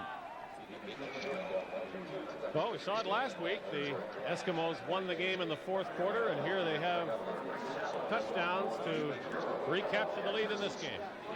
You know, Dave, I hope the day comes that all 8 CFL teams build their organization to be as bright and as efficient as the Eskimos have been over the years. We wouldn't have any problems then in the CFL, I can tell you that. Again, Dwight Edwards returns a Jerry Corrick kickoff. Had to worry about holding on to the football there as he got a good hit from Brian Walling, who has been prominent in this respect today. He's been an outstanding special teams player, and again, he got right down there and made that stop. It's very difficult when you're coming down, you're running 50 yards at full speed. You must come under control when you get down to where you have a chance to make the tackle, and that's the second nice open field tackle that Walling has made on special teams today.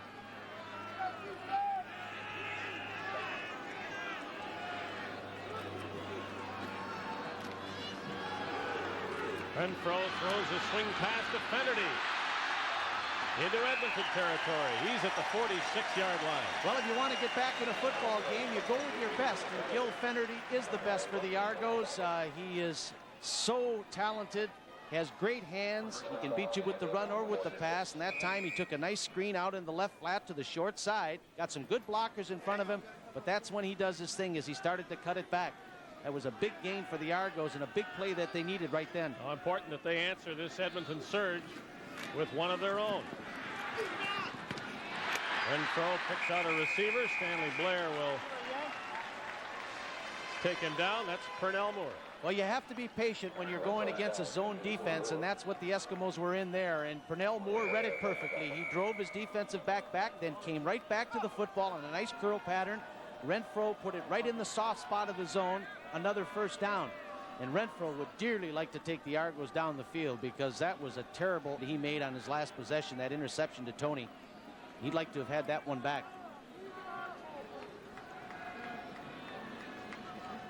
Brett Williams, the injured Eskimo. Joe Farragalli hoping the Eskimos can hold this lead, win their 5th straight game, and stay alone in first place in the West. Should they lose today and Saskatchewan beats Hamilton, there's a first place tie in the West. I'm not surprised that this game is going right down to the end. It's entertaining.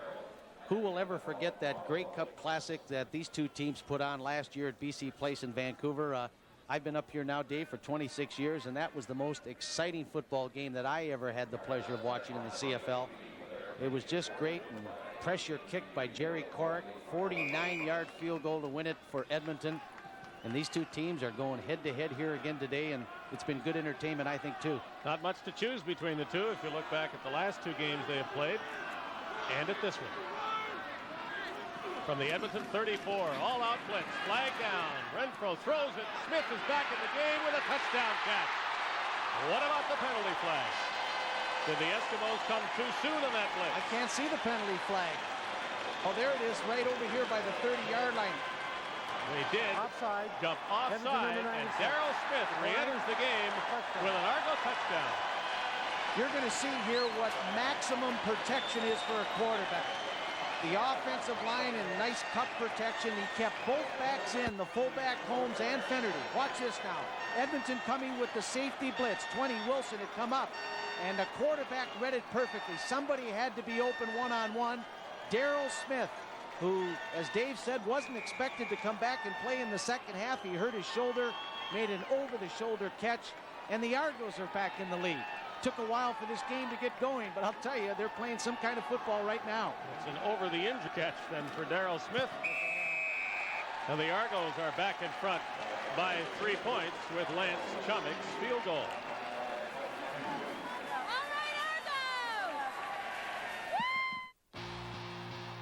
Derek Jeter, humanitarian, leader, athlete, for the Movado Precision Timepiece Series 800.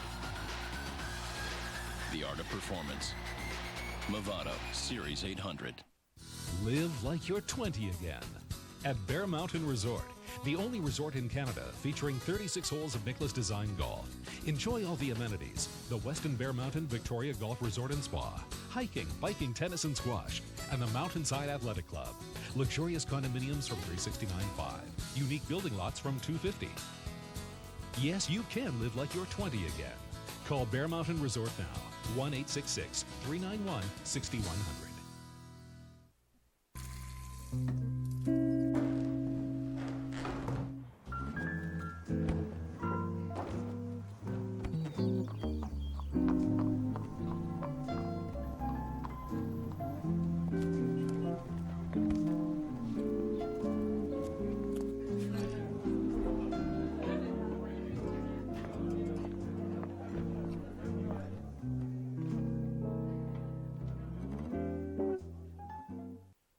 Are all gasolines the same?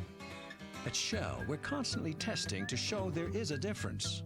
From in the lab to driving 8,000 kilometers on the open road. And while some interesting things happened during the testing, the results were even more interesting. Lower quality gasolines can allow performance-robbing gunk to build up in your engine. Shell gasolines help stop gunky buildup, helping your car perform at its best. Now that's a difference. Tom Brady, strategist, athlete, MVP for the Movado Precision Timepiece Series 800. The art of performance. Movado Series 800. The Argos with the ball at the Edmonton 50-yard line, trying to increase a 3-point lead. The Edmonton defense has been largely responsible for getting the Eskimos back into the game, into the lead briefly. Let's see what the Edmonton defense does against Gilbert Renfro, who's thrown for close to 400 yards today. They will try a reverse to Pernell Moore. Only one Eskimo is there. 3 Argos to block him. They get him. And Moore is inside the 40, out at the 37-yard line. What a great block by Randy Ambrosi. As he was out there, and in order for Moore to turn the corner on that reverse, he had to cut down Stuart Hill. And he did just that. That was a well-executed misdirection play. And we expected the Argos to do quite a bit of this today. As Moore now starts to run, he needs the block. You'll see he'll get cut down by Ambrosi right there. And that allowed him to turn up the corner and make some big yardage. Renfro with time to change his mind. He doesn't have a receiver where he threw the ball, though. Oh, he just threw that away, Dave. That was a smart call by the, or smart reaction, I think, by the quarterback. He was almost sacked, and he knew he was feeling pressure. His receivers were all covered. Rather than take the big loss with the sack, he just threw the ball away deep in the end zone.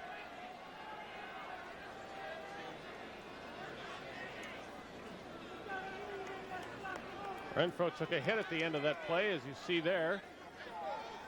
He is limping as he gets up. The Edmonton Eskimo doesn't get up yet.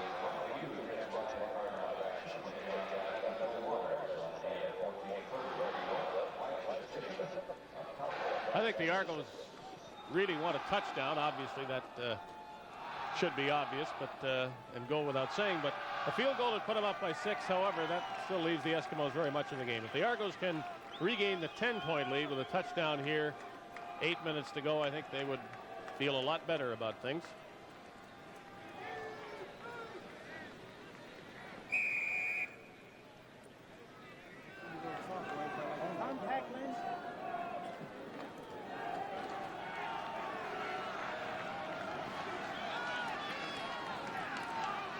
Renfro to Boyd. He's got it. Boyd has been very productive today. He did not have a particularly strong game, I didn't think, against the Eskimos at Commonwealth Stadium, but he's made 2 or 3 very big plays this afternoon, and that was another one where a very experienced wide receiver knows down and distance and ran his route, got upfield, got the necessary yardage, and Renfro put it right on the money. And I think that pass took Renfro over 400 yards in passing today, Dave. He's having a big afternoon. Renfro under a rush over the middle of Hudson. And Warren Hudson is going to the end zone. What a great call. A center screen to the fullback. He hasn't touched the ball that much today, but when he has, he's done something with it. That's the second time Holmes has been the receiver of a pass from Renfro, and he's done something with it. Danny Bass coming on the blitz. That left the middle wide open. He really didn't get that. There, good block there on the safety by Boyd. Boyd hit Wilson. That enabled Hudson to get ahead of steam and to bull his way into the end zone. And that just might be the one that gets this Argo team out of their 3-game losing streak. 2 touchdowns for the Eskimos, downs for the Argos. And Toronto is back to the 10-point lead that it had after 3 quarters of play. Now with 7:25 to go in the 4th quarter, the Argos lead 32-22, and Renfro, after that little nudge and injured ankle he took a couple of plays earlier, gets some treatment. But Warren Hudson gets the touchdown, scored last week and again this week. Warren Hudson gets into the end zone for the Argonauts. Well, I know he's very pleased to certainly make a contribution at any time. He had a difficult time last week, particularly his blocking was not up to snuff. He's improved on that today, as we've shown you from time to time. Now he catches a big pass.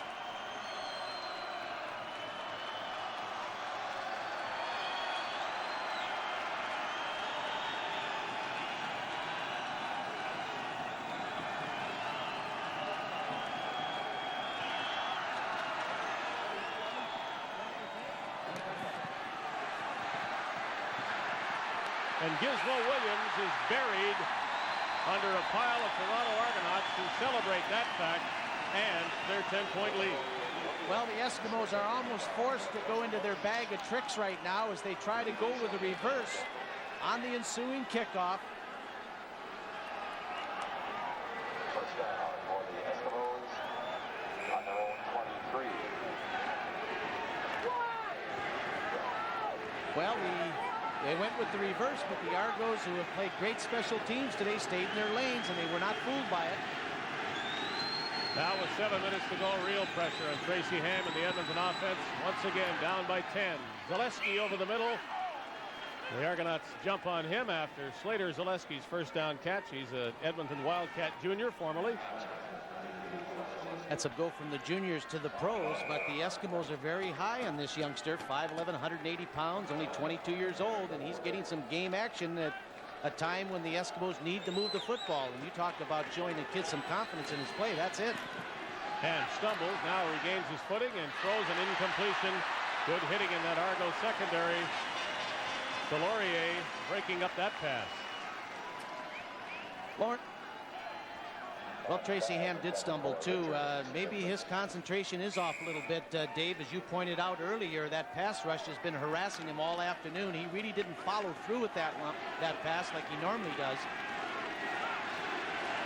Second down from the 35.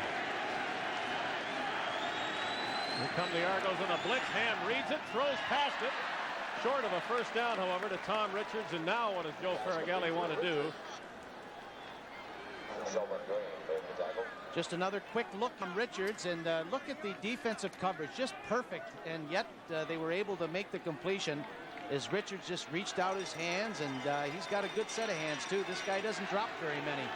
They are gambling, and they do not put the third down yardage big men in there. So Tracy Ham is on his own as to what play to call. He's got about a yard and a half to go for a first down.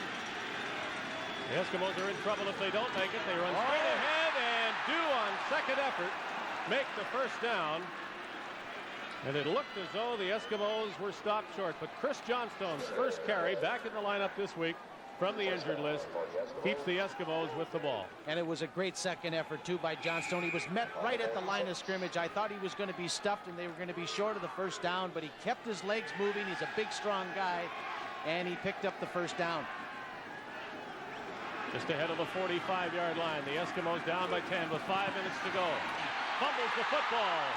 Regains it, but suffers a big loss. As once again, that Argo rush, Don Baldwin, the newcomer from Purdue University and the New York Jets, does it there. Well, you know, he's played a pretty good football game this afternoon, but Harding has had one of those games that defensive linemen think about, so we've been talking about him most of the time.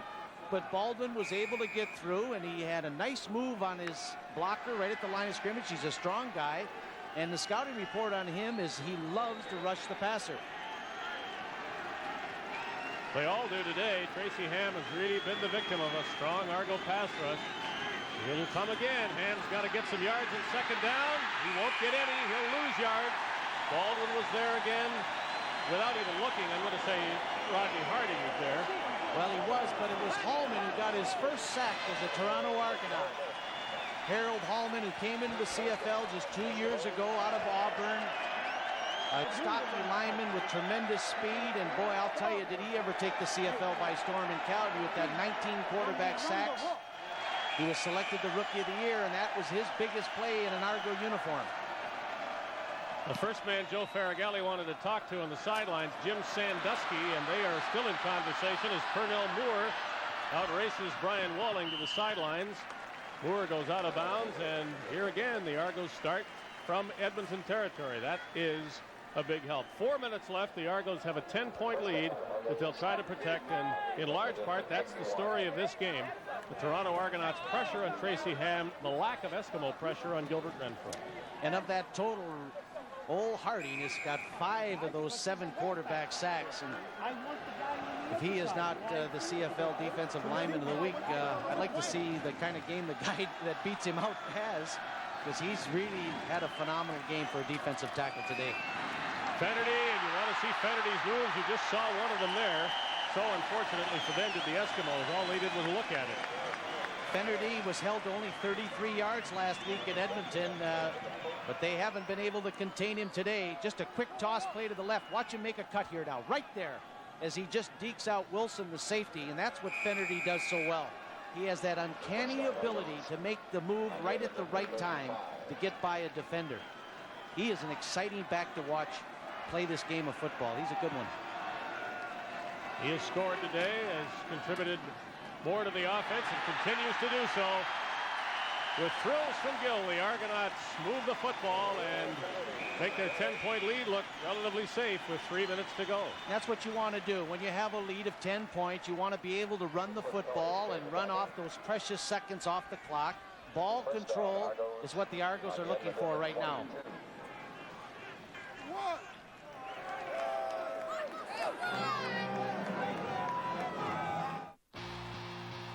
Derek Jeter, humanitarian, leader, athlete, for the Movado Precision Timepiece Series 800.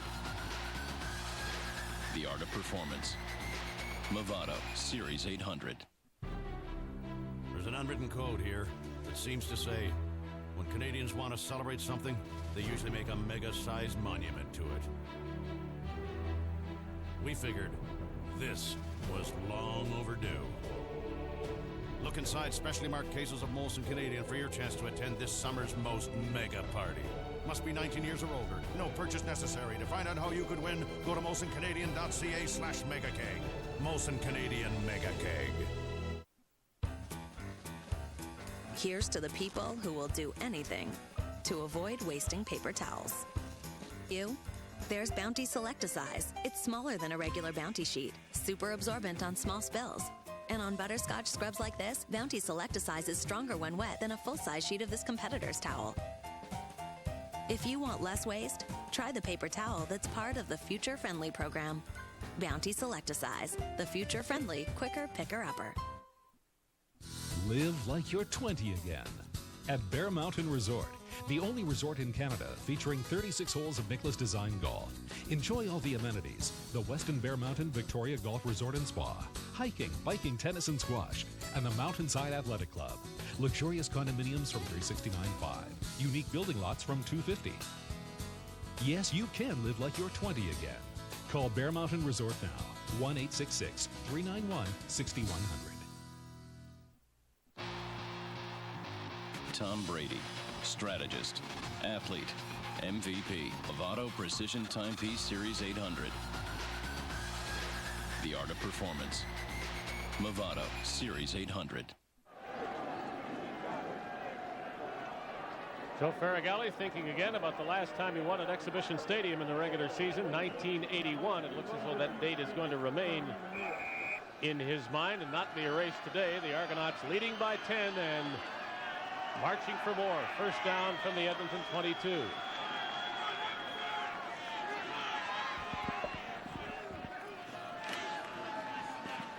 Fennerty is Renfro's favorite. Now he fumbles the ball out of bounds. No danger or damage, so the Argonauts will be second down again from the 22-yard line.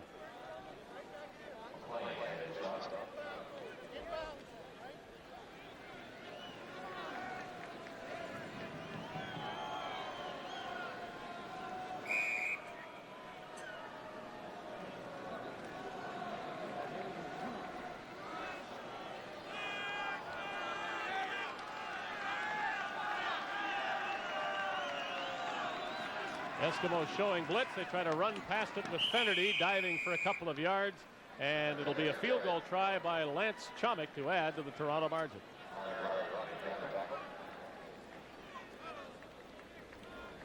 Well, the Argos never put the ball up in the air once that time. They just kept it on the ground, calling number 6, Gil the Thrill Fennerty, and he did what he's paid a very good salary to do, and that's to pick up first downs and some good yardage. Gets the ball down close enough for Chomick to attempt a field goal. The Argos up by 10 with only 2:26 remaining. This very well could seal a Toronto victory and break that 3-game losing streak. And what better way to do it than against the Edmonton Eskimos, the team in last year's Grey Cup. 27-yard field goal attempt by Lance Chomick. If it's good, the Eskimos need 2 touchdowns in about 2 minutes to win. Comic's field goal is indeed good. The Argos now lead at 35-22. Eskimos won last week by 17, and the Argos lead right now by 13. So that's tit for tat.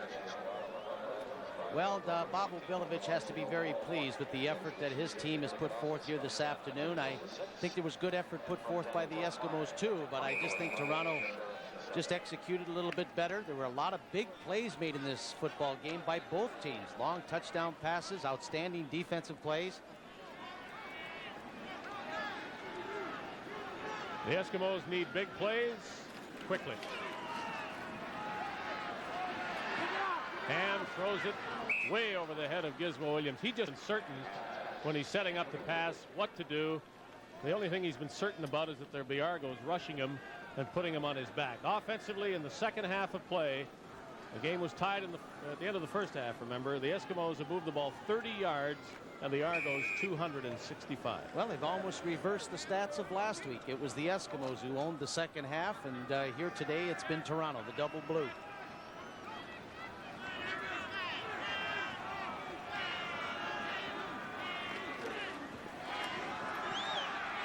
Ham knows what he wants to do this time, but Tom Richards can't get there. There were two Argo defenders if he had been near the ball.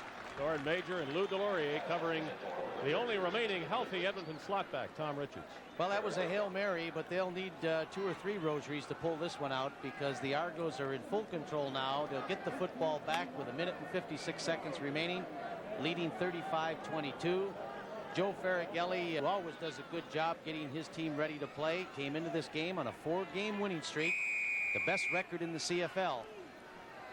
You see Jerry Corrick, with the help of a 75-yard single, has averaged 41.5 yards per punt. He was in a groove a few weeks ago, but he's not in it right now. The bounces, though, have helped the average considerably for Corrick, and do again. Pernell Moore making sure he holds the ball back inside his 20-yard line. 1 minute 44 to go. The Argos will do the same, just try to hold on to the ball now and take this win and end their losing streak. Yeah, they're just going to run the football. Again, it'll be Fennerty quite likely. Maybe Holmes the odd time, but 3 yards in a cloud of dust. You don't want to do anything here that would give the Eskimos a chance to get back in this football game, and that means you call the running plays. Hudson and Fench have scored a touchdown in this game.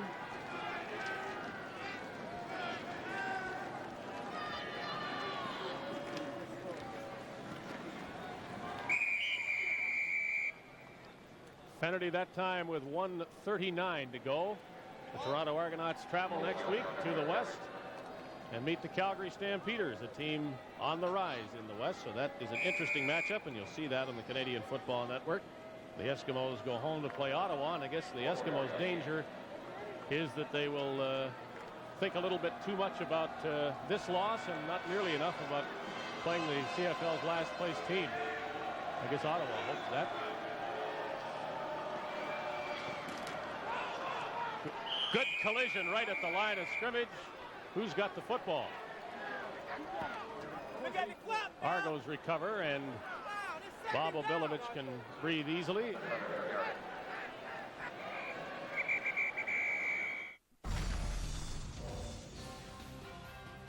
The CFL on ESPN Classic is brought to you by Movado, the art of performance.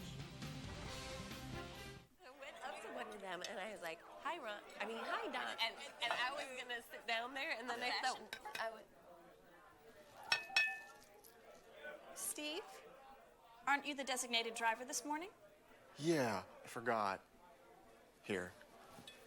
Hey, I don't have to have a hot breakfast to have a good time. Yeah, but you're more fun when you do. Check out the new hot bar in town, the Holiday Inn Express Hot Breakfast Bar. There are millions of mortgages in Canada. If you have one, you have a Manulife One number. Take Mike, for example. Mike and his wife Sarah have a mortgage, line of credit, car loan, and several savings and checking accounts. Simply by combining all their inefficient accounts, Evolutionary Manulife One Mike calculated they could save $46,980 in interest and own their home years sooner. Discover your Manulife One number today at manulifeone.ca.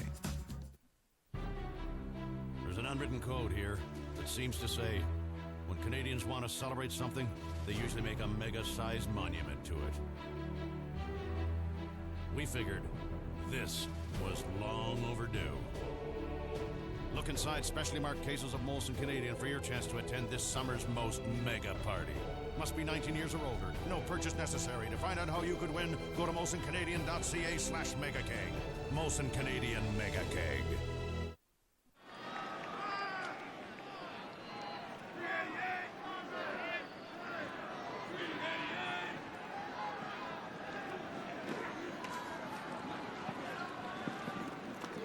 Kennedy, he's just interested onto the ball in this final minute of play. The Argonauts set to get their 8th victory of the season and halt a losing streak at 3 games. It'll be the 4th loss for Edmonton, and it's worth noting, I suppose, that the Eskimos are 6-0 as a home team and are about to become 2-4 as a road team. So Commonwealth Stadium very definitely part of Edmonton's success.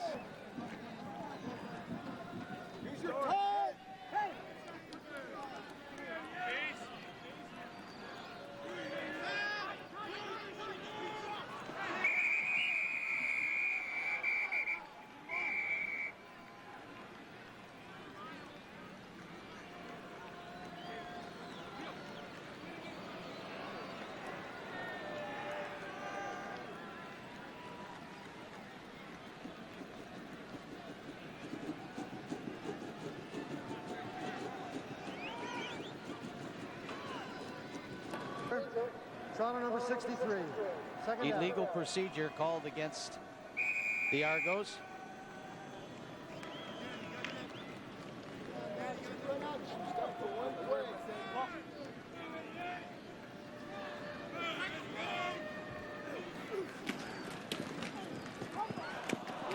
Well, you wouldn't want to come to Exhibition Stadium and not see the Argo bounce. Late in the game, Gil Fennerty puts it on the ground and says, come right back here. Well, not many bounces went their way last week at Commonwealth Stadium, but they certainly have today.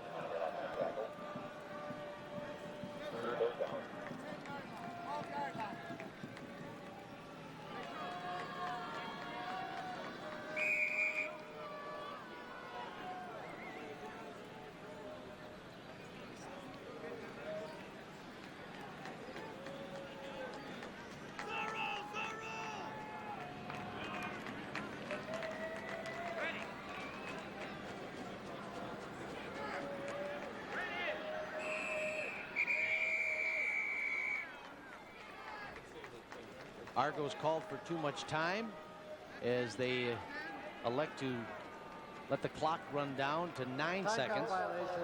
Toronto number 8. 3rd down.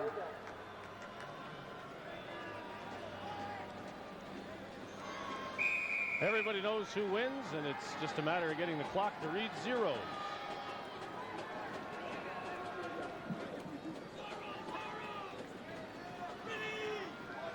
Gizmo's going to have one more chance. And here it is. No more success that he's had all day long, and the Argonauts end it the way they helped themselves to a victory with good, solid play underneath punch, and particularly on defense, rushing the quarterback. The Argos win 35-22.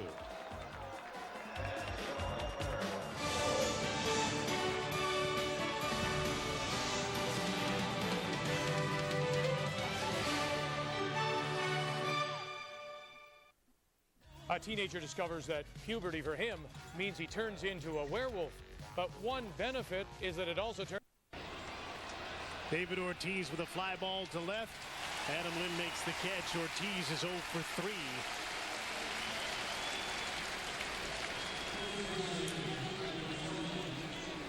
So 2 away in the 5th inning for Jesse Litch. Wobbled a little in the first couple of innings. Didn't give up a run, but he only gave up 1 hit, but he had runners on and he threw a lot of pitches. And since he's been afforded the big lead, He's been rolling pretty good. 3 hits through 4 2/3 now as he faces Kevin Youkilis in the 5th inning. He did struggle early in the ball game, but since the Jays have built this lead, it's really freed him up to where now the ball game's not riding on every pitch, and you can really relax. It takes the edge off, and now you just attack the hitter. That's right, because he's in the strike zone now. And he's in the lead 0-2 against Kevin Youkilis. And even as much as he did struggle early, he was able to make some big pitches and get some big outs when he needed to. He's only given up 3 hits in the ball game. Well, really 2, if you want to be technical. Yeah, that's true.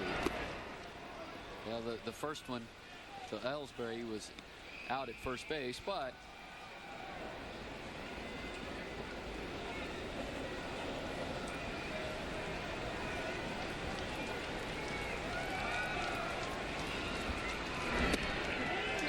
One-two pitch didn't go. That, according to Angel Campos, their umpire down at first base.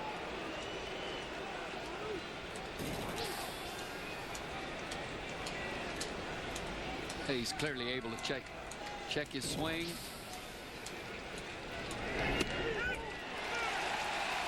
But he rung him up on the next one. That's the first 3-up, 3-down inning of the ball game for any pitcher. Jesse Litch has got it. He's also got a big lead. Chronic body odor ruins lives. Hi. As a former make-believe doctor, there's one product I can recommend against the torment of chronic odor and wetness.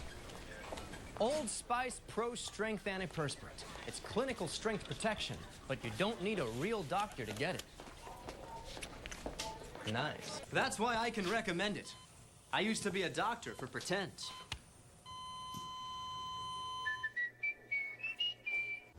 Hi, I'm Darren. I'm on my way from Victoria Falls with solid Shisham wine cabinets at $4.49 and my crochets for $9.99. Condo solid cherry dining $2.39. Solid Shisham bedrooms from $9.99. Storage boxes from $59 to $119. Lounge in leather for $199. Summer safari at Idomo on for a limited time.